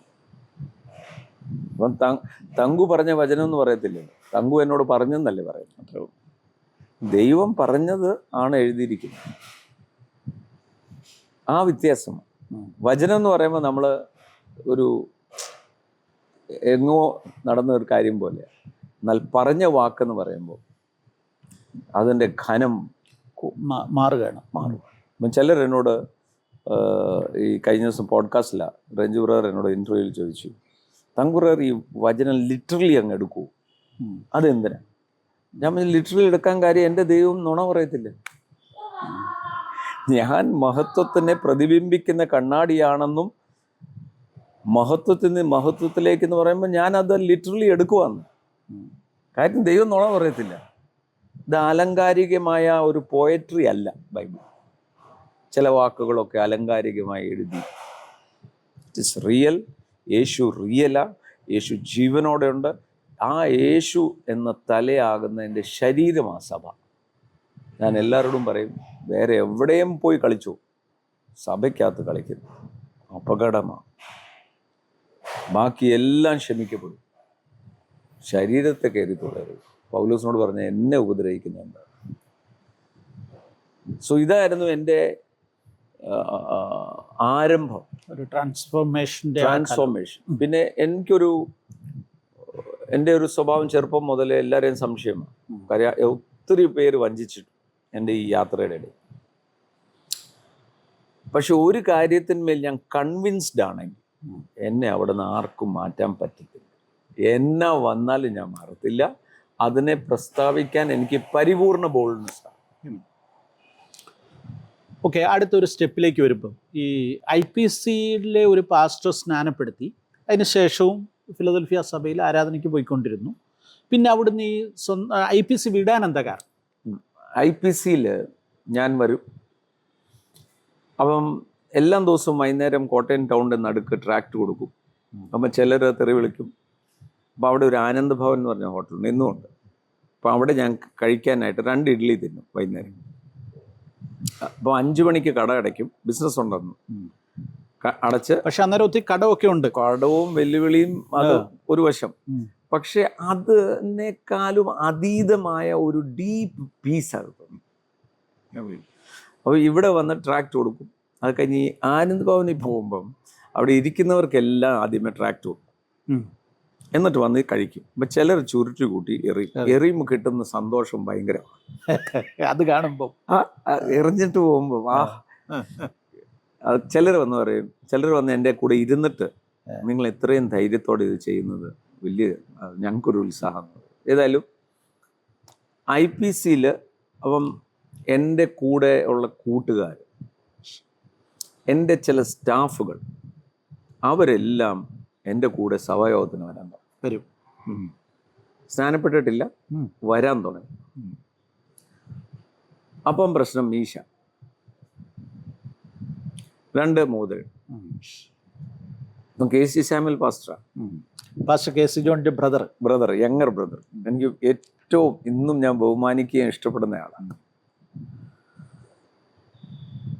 ഒരു ഞായറാഴ്ച അവിടെ ഞാൻ ഇരിക്കുമ്പോൾ KC സാമുവൽ പാസ്റ്റർ പറയാണ്, മീശ വെച്ചവരും ആ മോതിരമിട്ടവരും കർത്തൃമേശയിൽ പങ്കെടുക്കാൻ പാടില്ല. പരസ്യമായിട്ട് അനൗൺസ് ചെയ്യുക. അവർ ഈ സഭയിൽ അച്ചടക്കത്തിൽ വരാൻ താല്പര്യം ഉണ്ടെങ്കിൽ മാത്രം ഇവിടെ ഇരുന്നാൽ മതി. അപ്പം ഇത് വേറെ ആരുമല്ല എന്നോട് അഡ്രസ്സ് ചെയ്യും. ഞാനിങ്ങനെ ഉണ്ടായിരുന്നു. അന്ന് കർത്തൃമേശ വന്നു, എനിക്ക് തന്നില്ല, അങ്ങ് പോയി. എനിക്കൊന്നും പ്രയാസം വന്നില്ല. സഭായോഗം കഴിഞ്ഞ ഉടനെ ഗ്ലാഡ്സൺ ബ്രദർ എഴുന്നേറ്റു. സഭായോഗം കഴിയുന്നേ ഉള്ളൂ, ആശീർവാദം പറയാൻ പോവുക. എന്നിട്ട് പാസ്റ്ററോട് ചോദിച്ചു, ഈ പറഞ്ഞ ആരെ ഉദ്ദേശിച്ചാന്നും കൂടെ ഒന്ന് പറയണം. ഉടനെ ഇപ്പുറത്ത് ബേബി ചായനാണോ ആരോ എഴുന്നേറ്റിട്ട് പറഞ്ഞു, അതെന്നാ സംശയം, തങ്കുവിനെ കുറിച്ച് തന്നെയാ പറയുന്നത്. ഉടനെ ഗ്ലാഡ്സൺ ബ്രദർ പറഞ്ഞു, അദ്ദേഹം ഇത്ര ആത്മാക്കളെ നേടുന്ന ഒരാൾ നിങ്ങൾ ആരെങ്കിലും ചെയ്യുന്നുണ്ടോ? അപ്പൊ എൻ്റെ മനസ്സിനകത്ത് ഇടിവെട്ടെന്ന് പറഞ്ഞു. ഞാൻ കാരണം സഭയിലൊരു പ്രശ്നം. ഞാൻ അവിടുന്ന് എഴുന്നേറ്റ് ഭയത്തോടെ, എനിക്ക് പേടിയായിപ്പോയി. ഞാൻ നേരെ സ്കൂട്ടർ അവിടെ ഇരിക്കുന്നു, സ്കൂട്ടറെ വീട്ടിൽ വന്ന് ഞാൻ നേരെ കമന്ന് കിടന്ന് കരഞ്ഞു. കർത്താവേ, ഞാൻ കാരണം ഒരു സഭയ്ക്കകത്ത് ഇടർച്ച ഉണ്ടാവും, എന്നോട് പിണങ്ങരുത് യേശുവെ, എനിക്ക് ആകെപ്പാടെ യേശു ആത്താൻ. വൈകുന്നേരം ആയപ്പം ചില ആൾക്കാർ ഇവിടെ വന്നു സഭയിൽ. എന്നിട്ട് പറഞ്ഞു, തങ്കുറന്ന ഒരു ദർശനമുണ്ട്, ഞങ്ങൾ സാമ്പത്തികമായി ഹെൽപ്പ് ചെയ്യാം, ഇടയ്ക്കൊക്കെ അമേരിക്ക കൊണ്ടുപോകാം, ഒരു പുതിയ സഭ തുറന്നു. അത് കേട്ടപ്പം ഇരട്ടി ഭാരമായി. ഞാൻ പറഞ്ഞു, ഞാൻ കൈകൂപ്പി പറയാം, ഇനി നിങ്ങളിവിടെ വന്നാൽ ഞാൻ ഈ പട്ടണം വിടും. എനിക്ക് ഏറ്റവും വലിയ ഭയം യേശുവിൻ്റെ ശരീരത്തെ തൊടുന്നത്. ദയവ് ചെയ്ത് നിങ്ങൾ പോകണം, ഞാൻ ഇതിനില്ല. അവർ പോയി. എൻ്റെ മനസ്സിലൂടെ ഓർത്തിട്ട് മണ്ടത്തരാണോ പറഞ്ഞത്, കാശ് എനിക്ക് സാമ്പത്തികമായ പ്രശ്നം, വലിയ ബുദ്ധിമുട്ടുണ്ട്. പക്ഷെ എൻ്റെ അകത്തൊരു പീസായിരുന്നു അത് പറഞ്ഞപ്പോൾ. അവൻ പിന്നെ എന്ത് ചെയ്യണം, ആത്മാക്കളെ നേടണം. ഇപ്പം പ്ലാന്റേഷൻ താഴെ റെയിൽവേ കട്ടിങ്, അവിടെ പോവും, ആ കുടിലുകളിലിരിക്കും, സുവിശേഷം പറയും. അങ്ങനെ കഞ്ചാവ് കച്ചവടം മുഴുവൻ അവിടെ നിന്നു. ഈ പിള്ളേരെ മുഴുവൻ, ഞാൻ ഓഫീസിൽ ചെല്ലുമ്പോൾ മുഴുവൻ വരും. എന്നോണ്ട് സാറേ, ഞാൻ പറയും കച്ചവടം കഴിഞ്ഞിട്ട് നമുക്ക് വർത്താനം പറയാം, പിന്നെ അവിടെ എല്ലാവരും കൂടെ കൂടും. അപ്പം എൻ്റെ ഉള്ളിലൊരു തോന്നൽ, എന്നെ ഇഷ്ടപ്പെടാത്തവരും രക്ഷിക്കപ്പെടണം. അപ്പം ഞാനൊരു സംഭവം നടത്തി അവർ വരുത്തില്ല. അപ്പം ഈ സംഭവം രാവിലെ നടന്നു, ഇവർ വന്ന് പോയി. ഞാനും അനിയുടെ ഒരു കസിനൂടെയാണ് കെ.സി. ശാമുൽ പാസ്റ്റർ, ഒരു ഡിസ്റ്റന്റ് റിലേറ്റീവാണ്. അനിയും ഞാനും ഫിലഡൽഫിയ സഭയിലെ ആ ഇറക്കത്തിൽ താഴെ പാർസനേജ്, അവിടെ പോയി ഞാൻ പറഞ്ഞു, പാസ്റ്റർ എന്ന് പറഞ്ഞു, തങ്കൊന്നും പറയരുത്, കമ്മിറ്റിക്കാർ പറഞ്ഞത് ഞാൻ പറഞ്ഞെന്നുള്ളത്, തങ്കുൻ്റെ ദർശനം വലുതാ, അത് ഉൾക്കൊള്ളാൻ ചിലപ്പം പലർക്കും പറ്റത്തില്ലായിരിക്കും. ഞാൻ പറഞ്ഞു, ഒരു സഭ രണ്ടാക്കുവോ ഭിന്നത ഉണ്ടാക്കുന്ന ഭയമാണ്, എന്നെ ഒന്ന് പ്രാർത്ഥിച്ചയക്കണം. അദ്ദേഹം പ്രാർത്ഥിച്ചു, ഞങ്ങൾ രണ്ടുപേർക്കും പ്രാർത്ഥിച്ചു. എന്നിട്ട് പറഞ്ഞു, തങ്കുയുടെ മേലുള്ള വിളി പ്രത്യേകതയുള്ള, പോയി തുടങ്ങും, ആരെയും വിളിക്കരുത്, തങ്കുയുടെ ദർശനത്തിൽ തങ്കു തന്നെ മുമ്പോട്ട് പോകണം. അങ്ങനെയാണ് ഞാൻ ഈ താഴെ പോയി ഓരോ വർത്താനം പറയും. പിന്നീടാണ് ഈ എൻ്റെ ഫ്രണ്ട് സർക്കിൾ രക്ഷിക്കപ്പെട്ടു. അവരെല്ലാം ഈ ജീവിത രൂപാന്തരം കണ്ട രക്ഷിക്കും. അത് കഴിഞ്ഞപ്പം ആണ് എൻ്റെ മനസ്സിൽ ഈ ചിന്ത, എന്നെ ഇഷ്ടപ്പെടാത്തവർ എൻ്റെ അടുക്ക് വരത്തില്ല, പക്ഷെ അവർക്ക് എനിക്ക് യേശുവിനെ കൊടുക്കണം. അപ്പോൾ ഒരു പൊതു സ്ഥലമാണെങ്കിൽ അവർ വരും. അങ്ങനെ എൻ്റെ ഒരു രക്ഷിക്കപ്പെട്ട ഒരു സഹോദരൻ്റെ ഫാദർ ഡെപ്യൂട്ടി കളക്ടർ, അദ്ദേഹത്തോട് സംസാരിച്ചപ്പോൾ ഇവിടെ പെൻഷൻ ഭവൻ എന്ന് പറയുന്ന, അതെ, ഇത് ചെറിയ ഒരു എല്ലാം കൂടെ ഒരു 30 പേരിരിക്കുകയായിരുന്നു. ആ ഒരു ഓഡിറ്റോറിയം വാടകയ്ക്കെടുത്ത് അവിടെ PR ബേബി സാറ്, എൻ്റെ അളിയൻ്റെ അനിയൻ അവിടെയാണ് പോയിക്കൊണ്ടിരുന്നത്. അപ്പോൾ അദ്ദേഹം പറഞ്ഞു, ഇങ്ങനെ വലിയ പ്രവാചകനാണ്. അവിടെ പോയി PR ബേബി സാറിനോട് ചോദിച്ചു. ഞാൻ പറഞ്ഞു, ഇങ്ങനെ ഒരു സംഭവമുണ്ട്, കോട്ടയത്ത് വരാമോ എന്ന്. അങ്ങനെ PR ബേബി സാർ ഞായറാഴ്ച വരും. ഞാൻ പത്രത്തിൽ ചെറിയ പരസ്യം കൊടുക്കും, സയൻറ്റിസ്റ്റ് വരുന്നു. 6-7 പേര് 10 പേരൊക്കെ വരും. ബാക്കിയുള്ള ദിവസങ്ങളിൽ എല്ലാ ദിവസവും ട്രാക്ക് ചെയ്യും. അങ്ങനെയാണ് ഇതിൻ്റെ ഒരു തുടക്കം. അല്ലെങ്കിൽ ഇന്ന് ഞാൻ IPC തന്നെയാണ്. അത് നമുക്ക് വേറെ ചിന്തിക്കാം. ഇപ്പൊ അല്ലെങ്കിൽ അവൻ അത് ഈ സംഭവം നടക്കുന്നില്ല. മനസ്സിലായി. ഓക്കെ, അങ്ങനെ ഈ പെൻഷൻ ഭവനിൽ കൂടിയ ആ ചെറിയ കൂട്ടായ്മയാണ് പിന്നീട് ഡെവലപ്പ് ചെയ്ത് KPS മേനോൻ ഓഡിറ്റോറിയത്തിലോട്ട് അല്ല, അവിടുന്ന് സുവർണ ഓഡിറ്റോറിയം. ഓക്കെ. ഒരു ദിവസം രാത്രി കർത്താവ് എന്നോട് പറഞ്ഞു, ബലവാനെ ബന്ധിക്കാതെ അവൻ്റെ കോപ്പ് കവർന്ന് നടക്കുന്നത്. എനിക്കിത് മനസ്സിലായില്ല. അന്ന് രാത്രി 1 മണിക്ക് ഹോളി സ്പിരിറ്റ് എന്നെ കൊണ്ടുപോവുകയും ഇവിടെ ടൗണിൻ്റെ നടുക്കൊരു കെട്ടിടമുണ്ട്, അതിൻ്റെ മുകളിൽ എന്നെ കയറ്റി ഈ പട്ടണം മുഴുവൻ സൂക്ഷിച്ച് നോക്കാൻ പറയും. ഞാൻ നോക്കുമ്പോൾ എനിക്കറിയത്തില്ല എന്തിനാ ഈ നോക്കുന്നത്. ഉടനെ പറയാം, അബ്രഹാമിനോട് ഞാൻ പറഞ്ഞു, നീ കാണുന്ന ദേശം ഞാൻ നിനക്ക് തരും. അപ്പം അങ്ങനെ അത് വോർഫെയർ എന്നെ പഠിപ്പിക്കുകയായിരുന്നു, ഒരു പട്ടണത്തെ എങ്ങനെ അനുഗ്രഹിക്കാം. മനസ്സിലായി. ആ രാത്രി കഴിഞ്ഞ് അടുത്ത ദിവസം പെൻഷൻ ഭവനിൽ നട വരെ ആള് നിറഞ്ഞിരിക്കുക. PR സാർ വന്നില്ല. അപ്പം അന്ന് ഗ്ലാഡ്സൺ ബ്രദർ വന്ന് വർഷിപ്പ് ഗ്ലാഡ്സൺ ബ്രദർ എന്നും അറിയത്തില്ല. അപ്പം ദൈവകൃപയിൽ ഞാൻ ആശ്രയിക്കും, അതിൻ്റെ അർത്ഥം ദൈവത്തിൻ്റെ കൃപയിൽ ആശ്രയിക്കണം, അവൻ്റെ വഴികളിൽ നാം നടന്ന് അവൻ്റെ വഴികളിൽ അങ്ങനെ നടക്കണം. ഇതൊക്കെയാ പറയുന്നത് ഗ്ലാഡ്സൺ ബ്രദർ. ഞാൻ 2ാമത്തെ ഞായറാഴ്ച ഇതുപോലെ വീണ്ടും റെയിൽവേ സ്റ്റേഷനിൽ നിൽക്കുക. അപ്പം PR സാർ പറഞ്ഞു, എനിക്ക് തോന്നുന്നു എൻ്റെ സമയം അവിടെ കഴിഞ്ഞു, തങ്കു ഇനി എഴുന്നേക്കണം. അങ്ങനെയാണ് ഞാൻ ആദ്യം വന്ന് എൻ്റെ സാക്ഷ്യം പറയുക. അതുവരെ തങ്കു ബ്രദർ ഇത് കോർഡിനേറ്റ് ചെയ്തെന്നുള്ളതേ ഉള്ളൂ. ഞാൻ കണ്ടക്ടറാണ്, ബസ്സിന്റെ കണ്ടക്ടർ. പുറമായിരിക്കും, ആൾക്കാർ വരുമ്പം ഞാൻ മാറി നിൽക്കും. കാര്യം എനിക്ക് ഇഷ്ടമില്ലാത്ത ആൾ വന്നാൽ എന്നെ കണ്ടപ്പോൾ എളി പോരും. മനസ്സിലായി. അന്ന് പറഞ്ഞു തങ്കു, ഞാൻ വന്ന് അപ്പോൾ എൻ്റെ കൂടെയുള്ള ജെയ്ക്ക് ബ്രദർ വർഷിപ്പ് ലീഡ് ചെയ്യുക. അദ്ദേഹത്തിന് 3 പാട്ടറിയാം. പാട്ട് പാടി പാടി പാടി പാടി ഇരിക്കുക. ഞാൻ ട്രെയിന് PR സാറിനെ വെയിറ്റ് ചെയ്യുക, വന്നിട്ടില്ല. ഞാൻ ആകെപ്പാടെ കുഴഞ്ഞു. എന്തു പറയുന്നല്ല, ഇങ്ങേർക്ക് 3 പാട്ടേ അറിയത്തുള്ളൂ. അത് ഞാൻ പറഞ്ഞു വന്നിട്ടില്ല. അപ്പോൾ അങ്ങേര് എന്നെ കണ്ടു, തങ്കു ബ്രദർ വന്നെന്ന് പറഞ്ഞുകൊണ്ട് ഇരുന്നു. ഞാൻ മുമ്പിൽ ചെന്നു. ഞാൻ പറഞ്ഞു, PR പാസ്റ്റർ വന്നില്ല, ഇനി അദ്ദേഹം വരുത്തില്ല എന്നാ പറയുന്നത്. എൻ്റെ ജീവിതത്തിൽ ഇങ്ങനെ സാക്ഷ്യം പറയാൻ തുടങ്ങിയപ്പം ഒരു കൊച്ച് ഈ മുട്ടിന് വേദനയായിട്ട് അമ്മയും കൊച്ചും. ആ കൊച്ച് എഴുന്നേറ്റ് ഇരിക്കുകയും ചെയ്തു. അപ്പോൾ അമ്മ നോക്കിയിട്ട് പറഞ്ഞു, ആണ്ട് ഇവർക്ക് നടക്കാൻ പറ്റുന്നു മേലായിരുന്നു. അപ്പോൾ അന്നത്തെ മീറ്റിംഗ് ഞാൻ സാക്ഷ്യം പറഞ്ഞ് നിർത്തി. ഈ ഒരു സൗഖ്യവും നടന്നു. അപ്പോൾ അതുവരെ സൗഖ്യം നടന്നിട്ടില്ല, പ്രസംഗം നടക്കുന്നുള്ളൂ. അപ്പോൾ അവിടെ ഉണ്ടായിരുന്ന ഒരു 20-30 പേരുണ്ട്. അവർ പറഞ്ഞു, തങ്കു ബ്രദറിന് അറിയാവുന്ന പോലെ എന്തെങ്കിലുമൊക്കെ പറഞ്ഞാൽ മതി, നീ വെളിയിൽ നിന്ന് ആള് വേണ്ട. അപ്പം ഞാൻ അന്ന് ഈ VCR കാലമാണ്. VCRലൊക്കെ ബോങ്കയുടെ പ്രസംഗമൊക്കെ ഇങ്ങനെ കാണാപാഠം പഠിച്ച് പിറ്റേ ദിവസം പോയി തയ്യാറാക്കുക.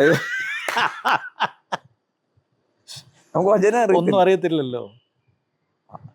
സൗഖ്യങ്ങൾ നടക്കാൻ തുടങ്ങി, കണ്ണുകൾ തുറക്കാൻ തുടങ്ങി, സൃഷ്ടിപ്പിൻ്റെ അത്ഭുതം. അങ്ങനെ പെൻഷൻ ഭവൻ നിറഞ്ഞു. ഈ സ്പിരിച്വൽ വാർഫെയർ തുടങ്ങിയപ്പം പിറ്റേ ആഴ്ച സുവർണ എന്ന് കാർത്തിക എന്ന് KPS നിറയുക, ജനം ഒഴുകി വരിക, ഇളകി വരിക, ക്രിയേറ്റീവ് മിറക്കിൾസ് നടക്കുക. എങ്ങനെ നടക്കുന്നതെന്ന് നമുക്കും അറിയത്തില്ല. നമുക്ക് ഈ അറിയാവുന്ന കാര്യമൊക്കെ നമ്മൾ ഈ പറയുന്നുള്ളൂ. അങ്ങനെ കാച്ചുവേലി കുന്നേന്ന് അവിടെ ഞങ്ങൾ കഞ്ഞിക്കുഴിയിൽ എൻ്റെ ഒരു കസിൻ്റെ അവിടെ എന്നെ ശുശ്രൂഷിക്കാൻ വിളിച്ചു. ഇപ്പം തിണ്ണയിലൊരു അമ്മച്ചി ഇരിക്കുക, കണ്ണ് ബ്ലീഡ് ചെയ്യുക. അപ്പം തൊട്ടപ്പുറത്ത് കണ്ണ് ഡോക്ടറാണ്. അവിടെ ഡോക്ടർ ഇല്ലാഞ്ഞുകൊണ്ട് ഡോക്ടർ വരുന്നവരെ തിണ്ണ വന്നിരുന്നു. ഞാൻ പ്രസംഗിക്കുന്ന ഇടയ്ക്ക് പോയി തലയിൽ കൈവച്ചു, കണ്ണ് സൗഖ്യമാക്കുന്നുണ്ട്. എനിക്ക് കണ്ണാന്നോ സൗഖ്യമാണെന്നൊന്നും അറിയത്തില്ല. വേർഡ് ഓഫ് നോളജ് കിട്ടിയത്. ഏതായാലും ഇൻസ്റ്റന്റ് പുള്ളിക്കാരത്തി സൗഖ്യമായി. പുള്ളിക്കാരത്തി കാച്ചുവേലി കുന്നേൽ. നമുക്ക് അങ്ങനെ കാച്ചുവേലി കുന്നേൽ ഒരു മീറ്റിംഗ് വെക്കണം. ഇപ്പൊ കാച്ചുവേലി കുന്ന എവിടെയാണെന്നും അതിന്റെ സാഹചര്യം എനിക്കറിയത്തില്ല. പലരോടും ചോദിച്ചപ്പോൾ പറഞ്ഞു, പോകരുത്, പോയാൽ തിരിച്ചു വരത്തില്ല. ഉപദേശിമാരെ കേറ്റാത്തല്ല, ഷർട്ടൊക്കെ വലിച്ചു കീറും. അസൽ തല്ലിപ്പൊളി സ്ഥലമാണ് കോട്ടയത്ത്. അപ്പോൾ ഇവരുടെ വീട്ടുമുറ്റത്ത് 3 ദിവസത്തെ മീറ്റിംഗ്. അപ്പം ബെന്നിഹിൻ്റെ കാസറ്റ് കാണുന്നു, ശരി. ഇതെല്ലാം കണ്ട് കാണാൻ പഠിച്ച് അങ്ങനെയൊക്കെ അഭിനയിച്ച് നമ്മൾ ചെല്ലുക. ചെല്ലുന്ന മുമ്പ്, ഇവിടുന്ന് ഇറങ്ങുന്ന മുമ്പേ എനിക്ക് ഒരു ലിസ്റ്റ് പരിശുദ്ധാത്മാ തരുക. ഇന്ന ആൾക്ക് ഇന്ന സൗഖ്യം വരും, ഇന്ന ആൾക്ക് ഞാൻ എഴുതി അനിയോട് പറയും, ഇന്ന ആൾക്കാരാണ് സൗഖ്യമാകാൻ പോകുന്നത്, പേര് ഇന്നതാണ്. അപ്പം ഞാനിത് പറയുമ്പോൾ ഹോളി സ്പിരിറ്റ് വരും, എൻ്റെ ആ ആളാണ്. അങ്ങനെ ഔട്ട്സ്റ്റാൻഡിങ് മിറക്കിൾസ് നടക്കും. വീട്ടിനകത്തിരിക്കുന്ന, ഇന്നലെ പോലെ ഓർക്കുന്നു, മായ എന്ന് പറയുന്ന ആരാ, ഇത് ഇപ്പം കാഴ്ചയിലേക്കൊന്നും താഴെയല്ല, ഇത് മോളിലൊക്കെ ആൾക്കാരിങ്ങനെ നിൽക്കുക. ആദ്യമേ ഇങ്ങനെ കാണുന്നു, സൗഖ്യങ്ങൾ വിളിച്ചു പറയുന്നു, വിടുതൽ. അങ്ങനെ കാച്ചുവേലി കുന്നെന്ന് പറയുന്ന ഹോൾ കോളനി രക്ഷിക്കപ്പെട്ടു. എല്ലാ ആഴ്ച അവിടെ സൂയിസൈഡ് നടക്കുന്ന സ്ഥലത്ത് സൂയിസൈഡ് ഇല്ല. അവരും ഇതിനകത്തോട്ട് വന്നു. അവൾ പ്രശ്നം അവിടെ ബുധനാഴ്ച ഒരു മീറ്റിംഗ് കൂട്ടായ്മ തുടങ്ങി. ഈ എല്ലാ ആഴ്ച എനിക്ക് വചനം പറയണ്ടേ, ഇപ്പം എല്ലാപ്പോഴും ഈ CD കിട്ടണ്ടേ, ഈ കാസറ്റ്. അന്നൊക്കെ ഇതൊക്കെ വളരെ ദുർലഭമായിട്ടുള്ള കാര്യമാണ്. അങ്ങനെയാണ് ഞാൻ ഒരു മീറ്റിങ്ങിന് സാക്ഷ്യം പറയാൻ ബിജിലിച്ചായൻ്റെ ഒരു കസിൻ്റെ വീട്ടിൽ സാക്ഷ്യം പറയാൻ ചെല്ലണം. ഞാൻ ചെന്ന് സാക്ഷ്യം പറയാനിരിക്കുമ്പം വേറൊരു ചെറുപ്പക്കാരൻ അപ്പുറത്ത്, നീളമുള്ള ചെറുപ്പം. അപ്പം സാക്ഷ്യം പറഞ്ഞ സമയത്ത് ദൈവം സാന്നിധ്യം ഇറങ്ങി. ഇദ്ദേഹം ചാടി തലേ കൈവെക്കാൻ തുടങ്ങി. എന്നോട് പറഞ്ഞു, കൈവെക്ക്. ഞാൻ ഓർത്തു, ഞാൻ കൈവെക്കാൻ, എനിക്കെങ്ങനെയാ തലേ കൈവെക്കാൻ അധികം? അന്ന് വരെ ആരുടെയും തല കൈവച്ചിട്ടില്ല. ഈ രോഗികൾ വരുമ്പോൾ ചെയ്തിട്ടുണ്ട്, പക്ഷെ ശുശ്രൂഷയിൽ ഒരു പാസ്റ്റർ ഇരിക്കുമ്പോൾ എന്നോട് പാസ്റ്റർ പറയാ തലേ കൈവെക്കാൻ. ഓക്കെ, അത് നടക്കത്തില്ല. പിന്നെയും നിർബന്ധിക്കുക. ഏതായാലും അത് കഴിഞ്ഞ് അദ്ദേഹം വചനം പറഞ്ഞു. എനിക്ക് ഭയങ്കര ഈ ചെറുപ്പക്കാരനെ ഇഷ്ടപ്പെട്ടു. ചോദിച്ചപ്പം പേരെന്താ? തോമസ് കുട്ടി, ചർച്ച് ഓഫ് ഗോഡിലെ പാസ്റ്ററാണ്. ഞാൻ പറഞ്ഞു വളരെ സന്തോഷം, ഞാൻ ഇങ്ങ് പോകുന്നു, എൻ്റെ ബിസിനസ്സിൽ പോകുന്നു. പിന്നീട് PR ബേബിച്ചായൻ പറഞ്ഞ് നയനാച്ചൻ പാസ്റ്ററിൻ്റെ മെഡിക്കൽ കോളേജിൽ അന്ന് പാസ്റ്ററാണ്, അവിടെ സാക്ഷ്യം പറയാൻ ചെല്ലാം. അങ്ങനെ അവിടെ സാക്ഷ്യം പറഞ്ഞു. അപ്പോൾ സൗഖ്യങ്ങൾ ഇവിടെ ഭയങ്കരമായിട്ട് നടക്കുക. അപ്പം അദ്ദേഹം പറഞ്ഞു, എൻ്റെ ഒരു കസിൻ പാർക്കിൻസൺസ് ഡിസീസ്. ഞാൻ പറഞ്ഞു ഫോൺ ചെയ്താൽ മതി, പ്രാർത്ഥിക്കാം. പ്രാർത്ഥിച്ചപ്പം കർത്താവ് എന്നെ കാണിച്ചു, പാർക്കിൻസൺസ് അല്ല, ബ്രെയിൻ സെൽ ഡാമേജ്. പ്രാർത്ഥിച്ചു, ഇൻസ്റ്റന്റ് അവിടെ സൗഖ്യമായി കൊമരത്ത്. അപ്പം ആ സഹോദരിക്ക് എന്നെ കാണണം, സൗഖ്യമായ ആൾക്ക്. അങ്ങനെ വീട്ടിൽ വരുമ്പം നയനാച്ചൻ്റെ കൂടെ ഈ പറഞ്ഞ ചെറുപ്പക്കാരൻ വീണ്ടും പിന്നെയും കണ്ടു. ഞാൻ പറഞ്ഞു, ഐ റിയലി അഡോർ യു. ഞാൻ അഡോർ എന്ന് പറഞ്ഞപ്പോൾ നയനാച്ചൻ പറഞ്ഞു, അഡോർ ചെയ്യുന്ന യേശുവിനെ മാത്രമേ ഉള്ളൂ. ഞാൻ പറഞ്ഞു, അതിൻ്റെ എല്ലാ അഡ്മിറേഷൻ. കാര്യം അന്നത്തെ വചനം എനിക്ക് ഇഷ്ടപ്പെട്ടു, എന്നെ കൊണ്ട് തലേ കൈവച്ച്, ഇതൊക്കെ വലിയ കാര്യമാണ്. അങ്ങനെ ഇവിടെ ഇരിക്കുന്ന ആ സ്കൂട്ടറിൽ ഞാൻ ഓടിക്കുന്നു, തോമസ് കുട്ടി ബ്രദർ പുറകെ. ഞങ്ങൾ വഴിയിൽ യാത്രയിൽ ഞാൻ പറഞ്ഞു, എനിക്ക് ഒരു ഉദ്ദേശമേ ഉള്ളൂ, ഞാൻ ഈ അറിഞ്ഞ ഈ യേശുവിനെ എല്ലാവരും അറിയും, അല്ലാതെ വേറെ ഒരു ഇൻറ്റൻഷനും ഇല്ല. ഒറ്റ ഒരു ഇൻറ്റൻഷനേ ഉള്ളൂ, യേശുവിനെ എല്ലാവരും അറിയും. കാരണം എനിക്കിപ്പം ഞാൻ അനുഭവിക്കുന്ന ആനന്ദം, അന്ന് കാശ് കിട്ടിയാലും അടുത്ത വലിയ വെഞ്ചറാണ് നോക്കുന്നത്. പക്ഷെ ഇപ്പം എനിക്ക് ഉള്ള അവസ്ഥയിൽ തൃപ്തി. ചുറ്റും പ്രശ്നമാണ്. എൻ്റെ മോൻ എന്നോട് ചോദിക്കും, ഈ പപ്പയ്ക്ക് ഈ കോട്ടയത്തെ തൊണ്ടുവഴിയെല്ലാം നന്നായിട്ട് അറിയാം, അതെങ്ങനെ ഷോർട്ട് കട്ട് അറിയാം? ഞാൻ പറഞ്ഞു, മോനെ നേരെ വഴി പോകാനൊക്കത്തില്ല, കാശ് കൊടുക്കാനുള്ളവൻ അവിടെ നിൽക്കുക. അങ്ങനെയാ ഈ തൊണ്ടുവഴി മുഴുവൻ എനിക്കറിയാവുന്ന. അപ്പോൾ അങ്ങനെയാണ് തോമസ് കുട്ടി ബ്രദർ ഞാൻ തോമസ് കുട്ടി ബ്രദറെ, ഈ എനിക്കിപ്പോൾ ഒരു ഭയം അകത്ത് വന്നിരിക്കുക. ഒന്നേ ചോദിച്ചു, ഇത്രയും നേരം സന്തോഷം പറഞ്ഞ ആൾക്ക് എന്നാ ഭയം? ഞാൻ പറഞ്ഞു, ഭയം എന്താണെന്ന് ചോദിച്ചാൽ മിറക്കിൾ നടക്കുന്നുണ്ട്, ഔട്ട്സ്റ്റാൻഡിങ് മിറക്കിൾസാണ് നടക്കുന്നത്. പക്ഷെ എൻ്റെ ഒരു ഭയം, ഈ മിറക്കിൾ കഴിഞ്ഞ് ഇവർ യേശുവിനെ ഇല്ലാതെയാണ് പോകുന്നത്, ഇവരുടെ രക്ഷ അപകടത്തിലാവും. രക്ഷിക്കപ്പെടുന്ന വചനത്തിൻ്റെ അടിസ്ഥാനം വേണം. എനിക്ക് വചനം അറിയില്ല. തോമസ് ബ്രദർ വന്ന് വചനം പഠിപ്പിക്കാം. അപ്പം തോമസ് ബ്രദർ ഇങ്ങനെ ഒരു കാര്യം നോക്കി നിൽക്കുക. മനസ്സിലായി. തോമസ് ബ്രദർ അന്ന് മറ്റക്കരയിൽ ഒരു കാലിത്തൊരത്തിൽ 3 പേരുമായിട്ടിരിക്കുക. എനിക്കറിയാം ആ കാലഘട്ടമൊക്കെ. അപ്പം തോമസ് ബ്രദർ പിന്നെ എന്നാ ഞാൻ പറഞ്ഞു, കാച്ചുവേലി കുന്നേലും എല്ലാം ബുധനാഴ്ച പെൻഷൻ ഭവനല്ലോ ഒന്ന് വരണം. അങ്ങനെയാ തോമസ് കുട്ടി ബ്രദർ അന്ന് ഇതുമായിട്ട് സഭയോഗം കഴിഞ്ഞിട്ട്, ഇത് 6 മണി വൈകുന്നേരം, അപ്പം കുഴപ്പമില്ല, രാവിലെ സഭയോഗം കഴിഞ്ഞു. KPS മേനോൻ എത്തിയപ്പോഴും സഭയോഗം തുടങ്ങിയിട്ടില്ല, വൈകുന്നേരം മീറ്റിംഗ്. അപ്പം ഞാൻ ആരാധിക്കും. ഞാനാണ് ഈ ആരാധന ശൈലി തന്നെ കൊണ്ടുവന്നത്. ഈ ഒരു പാട്ടിൽ നിന്ന് അടുത്ത പാട്ടിലോട് പാടണം. പക്ഷെ അകത്ത് തീയ ഇദ്ദേഹം വരുന്നില്ലെങ്കിൽ വചനം പറയാൻ പറയുന്നുള്ള അങ്കലാപ്പുണ്ട്. അല്ല, വേറെ കാര്യം ചെയ്യട്ടെ. അപ്പം ഈ അന്ന് വരെ ഒരു ന്യൂ ജനറേഷൻ ഒരു തരംഗം ഉണ്ടായിട്ടില്ല. ഇല്ല, നമ്മുടേതാണ് ആദ്യത്തെ ഒരു. അല്ല, ഈ ചിലരെന്നോട് ചോദിക്കും ഈ ഉണർവൊക്കെ കണ്ടായിരുന്നോ, അല്ലെങ്കിൽ കാണണമെങ്കിൽ ഒരു സാമ്പിൾ വേണ്ടേ. മനസ്സിലായി. ഇപ്പം ഇന്ത്യയിൽ ഇന്ന സ്ഥലത്ത് 10,000 പേര് കൂടുന്നു, അപ്പം അതെങ്കിലും കണ്ടിട്ട് വരാമല്ലോ. മനസ്സിലായി. ഇന്ത്യയിൽ ഇങ്ങനത്തെ ഒരു സംഭവം ഇല്ല. പെന്തക്കോസ്ത് സഭ എന്ന് പറയുന്നത് എല്ലാം അന്നത്തെ ഏറ്റവും വലിയ മുദ്രാവാക്യം ചെറിയ സഭ നല്ല സഭ. അതെ, വലുതായി പോയ അപകടമാണെന്നുള്ള മെഗാ ചർച്ചെല്ലാം അപകടമാണ്. അപ്പൊ എനിക്ക് സഭയെന്നോ അതൊന്നും നമ്മുടെ മൈൻഡിലോട്ട് അതൊന്നും എത്തിയിട്ടില്ല. കോയമ്പത്തൂര്, ചെന്നൈ എല്ലാം കൂട്ടായ്മയാണ്. അവിടെ പോകും, വചനം സ്നാനം വേണമെന്ന് ചോദിച്ചാൽ അത് നിങ്ങൾ ബൈബിൾ വായിച്ചോളാം. ഇപ്പോൾ ഇവിടെ വരുന്ന പാസ്റ്റർമാരോടും പറയും സ്നാനം പറയണ്ട, സ്നാനം പറയരുത്. അവരെങ്ങനെയും ഒന്ന് സ്നാനം തൊട്ടേച്ച് പോകും. അതുകൊണ്ട് നമുക്ക് ടെൻഷനാണ്, കാര്യം ആൾക്കാർ പോകുമെന്ന്. മനസ്സിലായി. അങ്ങനെ ഞാൻ കോയമ്പത്തൂരിലെ ഒരു മീറ്റിങ്ങിന് പോയി. കോയമ്പത്തൂർ മീറ്റിംഗ് പോയി. അവർ ചോദിച്ചു സ്നാനത്തെക്കുറിച്ച് പറയണമെന്ന്. ഞാൻ പറഞ്ഞു അതൊക്കെ നമ്മൾ ആദ്യം യേശുവിനെ അറിയണം, എന്നിട്ട് വേണം സ്നാനത്തിലേക്ക്. അപ്പം പറഞ്ഞു ഇവിടുത്തെ മുതിർന്നവരെല്ലാം ഉറങ്ങിക്കഴിഞ്ഞ് രാത്രിയിൽ ഒരു സ്നാനത്തിൻ്റെ സെഷൻ എടുക്കണം. തങ്കുബ്രർ എന്തുകൊണ്ട് സ്നാനപ്പെട്ടു?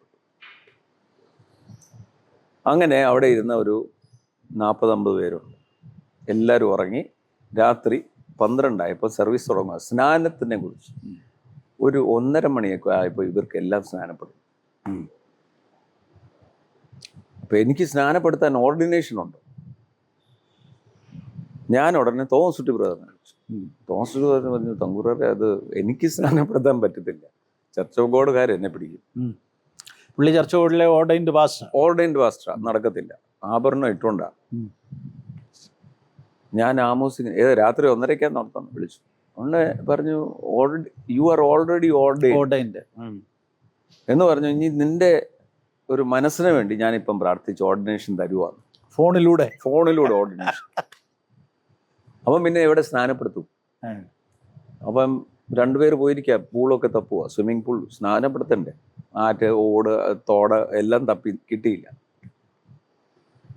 അപ്പം ഒരു ഐഡിയ വന്നു. അവിടെ ഈ 5000 ലിറ്ററിൻ്റെ സിൻടെക്സിൻ്റെ വാട്ടർ ടാങ്ക് ഇരിക്കുന്നു. അപ്പം എന്നോട് ചോദിച്ചു അതിനകത്ത് സ്നാനപ്പെടുത്താൻ പറ്റും? അവന് പിന്നെ എന്നാ വെള്ളത്തിൽ സ്നാനപ്പെട്ടത്. അങ്ങനെ കുടത്തിനകത്ത് വെള്ളം പിടിച്ച് ഇതിൻ്റെ ഒരാൾക്ക് നിൽക്കുമ്പോൾ ഇവിടെ വരെയുള്ള വെള്ളം നിറച്ചു. ഒരു ഡ്രം അതിനകത്തോട്ട് ഇറക്കി, മോളിൽ നിന്ന് എന്നെ ഡ്രമ്മിലോട്ട് ഇറക്കി, ഞാൻ വെള്ളത്തിൽ ഇറങ്ങി. സിൻടെക്സിൻ്റെ 5000 ടാങ്കിൻ്റെ അകത്ത് ഇങ്ങനെ ഓരോരുത്തർ മോളിൽ നിന്ന് വരും, സ്നാനപ്പെടും. ഞാൻ പുയാലെ പിടിച്ച് പൊക്കും, അപ്പുറത്തുനിന്ന് പിടിച്ചു വലിക്കും. അങ്ങനെയാണ് ആദ്യത്തെ സ്നാനം. ശരി, പറഞ്ഞു കൊടുക്കേണ്ടി വാചകമൊക്കെ അറിയാമായിരുന്നു. ഇവിടെ പിതാവിന്റെ മുദ്രനെയും പരിശുദ്ധാത്മാ സ്നാനപ്പെടുത്തുന്നു. അപ്പം ശരിക്കും പറഞ്ഞ അമ്മയുടെ ഗർഭത്തിൽ പിന്നെയും പോകാൻ പറ്റുന്ന ശരിക്കും ഒരു സിൻടെക്സിന്റെ ടാങ്കിനകത്ത് ഇറങ്ങി നിൽക്കുകയാണ്. ഇറങ്ങി നിൽക്കുമ്പോൾ ആളുകൾ മേളിൽ നിന്ന് ഇറങ്ങി വരുന്നു. ഈ ഡ്രമ്മെ കാലെ ചവിട്ടി വെള്ളത്തിലോട്ട് ഇറങ്ങുന്നു. തിരിച്ച് ഡ്രമ്മെ ചവിട്ടുമ്പോൾ മോളി 2 പേര് അയാളെ പൊക്കിയെടുക്കുന്നു. വല്ലാത്ത പണിയായി. ആദ്യത്തെ സ്നാനം അത്. എത്ര പേരെ സ്നാനപ്പെടുത്തി അന്ന്? 30 പേരെ. 30 പേരെ ഈ ഡ്രമ്മിനകത്ത്, ഈ സിൻടെക്സ് ടാങ്കിനകത്ത് സ്നാനപ്പെടുത്തി. അത് കഴിഞ്ഞ് ഇവിടെ വന്നപ്പം ഇവിടുത്തെ ആൾക്കാർ കൂടുന്നവർക്ക് സ്നാനപ്പെടണം. ഞാൻ പറഞ്ഞു അവിടെയും ഈ വിഷയം. തോമസ് പറഞ്ഞു തങ്കുബ്രർ തന്നെ സ്നാനപ്പെടുത്തിക്കുന്നു. അപ്പോൾ ഒരാൾ പറഞ്ഞു മാങ്ങാനം അയാളുടെ വീട് എൻ്റെ ആറ്റിലല്ലേ. അങ്ങനെ മാങ്ങാൻ തരുന്നു. പിന്നെ വർഷങ്ങൾ സ്നാനം. അപ്പം തന്നെ സ്നാനപ്പെട്ടവർ രാവിലെ വീട്ടിൽ കൂടും, വൈകുന്നേരം അവിടെ കൂട്ടായ്മ. ഈ കർത്തൃമേശൊന്നും വൈകുന്നേരം ഇല്ല. കാര്യം ഈ മുഴുവൻ വരുന്ന സ്നാനപ്പെടാത്ത അവരുടെ മുമ്പിൽ സ്നാനവും പറയത്തില്ല, ഒന്നുമില്ല. വിടുതൽ ശുശ്രൂഷ. അതിനകത്തുനിന്ന് സ്നാനപ്പെടുന്നവരെ രാവിലെ വീട്ടിൽ കർത്തൃമേശ അങ്ങനെ നടത്തി. അങ്ങനെയാണ് ഇത് നടക്കുന്നത്. അപ്പോൾ അതിൻ്റെ ഇടയിലാണ് ഞങ്ങൾ CSI പള്ളി ചെന്നൈയിൽ ശുശ്രൂഷിക്കാൻ പോയി. അപ്പം ഞങ്ങൾ ഇവിടുന്ന് കുറേ പേര് 20 പേരോളം പോയി. അത് കഴിഞ്ഞപ്പം അവര് വിളിക്കാൻ കാരണം എന്തുവാ? ഞാൻ ചെന്നൈ പോകുന്നുണ്ട്, കൂട്ടായ്മ ഭയങ്കര സൗഖ്യങ്ങൾ നടക്കുന്നു. ഓക്കെ. പല സ്ഥലങ്ങളിൽ പോയി ശുശ്രൂഷിക്കുന്നുണ്ട്. ആ സമയത്ത് ഇവിടെ ഞാൻ കോയമ്പത്തൂർ എല്ലാം വെള്ളിയാഴ്ച ഇവിടുന്ന് ട്രെയിനിൽ കയറി ശനിയാഴ്ച ചെന്നൈ പോകും. ശുശ്രൂഷിച്ചിട്ട് രാത്രി ട്രെയിൻ വന്ന് ഞായറാഴ്ച ഇവിടെ ശുശ്രൂഷ. ഓക്കെ. ആ ചെന്നൈയിൽ അസെൻഷൻ പള്ളിയിൽ ചെറിയച്ഛൻ എന്ന് പറയാം, ചെറിയച്ഛൻ എൻ്റെ നേതൃത്വത്തിൽ മീറ്റിംഗ് നടക്കും. പാക്ഡ് പള്ളി. അത് കഴിഞ്ഞപ്പോൾ ഒരു സഹോദരി എൻ്റെ അടുക്ക് വന്നിട്ട് പറഞ്ഞു, നിങ്ങൾക്ക് വേണ്ടി എനിക്ക് പ്രാർത്ഥിക്കണമെന്ന് പരിശുദ്ധാത്മാവ് പറഞ്ഞു. അപ്പം ഞാൻ പറഞ്ഞു, പിന്നെ എന്നാ, ഞാൻ ഇന്ന എൻ്റെ കസിൻ്റെ വീട്ടിലാണ് താമസിക്കുന്നത്, വരാൻ പറഞ്ഞു. അങ്ങനെ അവിടെ വന്നപ്പം തോമസ് ബ്രദർ, കാച്ചുവല്ലിക്കുന്നിലെ രാജമ്മ സഹോദരി, ഹസ്ബൻഡ് ബേബിച്ചായൻ, ഞങ്ങൾ 4 പേരും ഒരു മുറിക്കകത്ത് കയറി. ഈ സഹോദരിയും കയറി മുട്ടുകുത്തി പ്രാർത്ഥിക്കാൻ തുടങ്ങി. അപ്പോൾ ഇവർക്ക് പ്രവചിക്കുമ്പോൾ ഇംഗ്ലീഷിലാണ് പ്രവചിക്കും, പക്ഷെ അവർക്ക് ഇംഗ്ലീഷ് അറിയത്തില്ല. വാഗ്ദാനംകാരിയാണ്, 3ാം ക്ലാസ് വരെ പഠിച്ചിട്ടുള്ളൂ. അവർ ഈ അപ്പം അന്ന് ഞാൻ അവിടെ ഇരിക്കുമ്പം എൻ്റെ അവസാനത്തെ വണ്ടി CC-ക്കാർ കൊണ്ടുപോയി. അപ്പൊ ഈ സഭ വളരുമ്പോഴും കടം ഇങ്ങനെ അതിന്റെ ഇതില് ബുദ്ധിമുട്ടുകൾ ഉണ്ടാക്കുന്നുണ്ട്. സഭയുടെ ഒരു മോഡലായിട്ടില്ല. സ്നാനപ്പെടുത്തേണ്ടവരെ സ്നാനപ്പെടുത്തും, അത്രേ ഉള്ളൂ. നമ്മളിതൊന്നും പ്ലാൻ ചെയ്യുന്നതല്ലല്ലോ. സഭയെന്ന് പറഞ്ഞാൽ മനസ്സിലേ ഇല്ല. സഭയെന്ന് പറയുന്നത് ഇതിന് സഭയോഗം എന്നാ വിളിക്കേണ്ടിയെന്നും അറിയത്തില്ല. ഒരു കൂട്ടായ്മ, സ്നാനപ്പെട്ടവരെല്ലാവരുടെ കൂടും. അങ്ങനെ ഈ സഹോദരി പറഞ്ഞു, പ്രൊഫസൈ ചെയ്യുക, don't call your meetings, don't call your meetings crusades, call it heavenly feast. അങ്ങനെയാണ് ഈ ഹെവൻലി ഫീസ്റ്റ് എന്നുള്ള പേര് വരുന്നത്. ഇതുവരെ അത് പറഞ്ഞിട്ടില്ല. Because I am going to serve heavenly feast through you to the nations of the world. Okay. അങ്ങനെ പുള്ളിക്കാരത്തി പറയുക. 2, എൻ്റെ പിള്ളേരുടെ ഭാവി. സ്കൂളിന് ഫീസ് കൊടുക്കാതെ മോൻ ഇവിടെ വന്ന് നിൽക്കുക, 2500 രൂപ കൊടുക്കാം. പപ്പ ഇന്നും ക്ലാസ്സിൽ കയറ്റിയില്ല. അവന് ചെയ്യില്ല, കർത്താവെല്ലാം റെഡിയാക്കും മോനെ, പൈസയ്ക്ക് എന്നാ വിഷയം എന്നൊക്കെ പറഞ്ഞു. ഈ നിങ്ങളുടെ ഈ കൂട്ടായ്മയിൽ ഒരു സ്തോത്രാഴ്ചയും പരിപാടിയൊന്നും ഇല്ലേ? ഞാൻ ഈ ബിസിനസ് ബാക്ക്ഗ്രൗണ്ടിൽ നിന്ന് വന്നത് കൊണ്ടും എൻ്റെ മനസ്സിൽ എന്നെ ഒഫൻസ് കൊണ്ടുവന്നത് പൈസയാണ്. അതുകൊണ്ട് തന്നെ സ്തോത്രാഴ്ചയില്ല. ഞാൻ കടം വാങ്ങിച്ച് ഹോൾഡ് റെന്റ് കൊടുക്കും. തോമസ് ബ്രദർ വഴക്ക് പറയും. ഞാൻ പറയും, ഞാൻ സ്തോത്രകാഴ്ച എടുക്കത്തില്ല, 1 രൂപ ആരോടും വാങ്ങിക്കത്തില്ല. ഈ പോകുന്നതെല്ലാം കടം വാങ്ങിച്ചുകൊണ്ടുള്ള പൈസയില്ല. കാര്യം സുവിശേഷം എന്ന് പറയുന്നത് എന്നെ തടസ്സപ്പെടുത്തിയ വിഷയം പൈസയാണ്. അതുകൊണ്ട് ഞാൻ പൈസ വാങ്ങിക്കട്ടെ. പിന്നെ ബിസിനസ് ബാക്ക്ഗ്രൗണ്ടിൽ നിന്ന് വന്നതുകൊണ്ടും ഈ പൈസ വാങ്ങിക്കാനൊരു മടി, അറപ്പ് പോലെ. എന്ന് വെച്ചാൽ നമ്മൾ കൊടുത്തേ പരിചയമുള്ളൂ. ഈ തങ്കു ബ്രദറിനെതിരെയാണ് സാമ്പത്തികമായിട്ടുള്ള വലിയ ആരോപണങ്ങളും പിന്നെ വിവാദങ്ങളും ഉണ്ടായിട്ടുള്ളത്.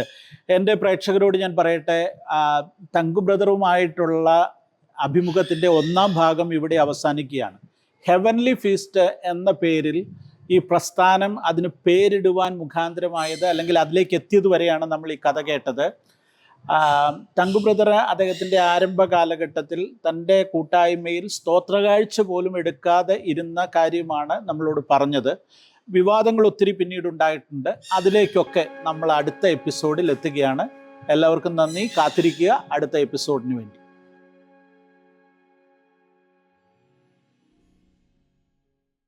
നിങ്ങളുടെ മക്കൾക്ക് വിവാഹപ്രായമായോ?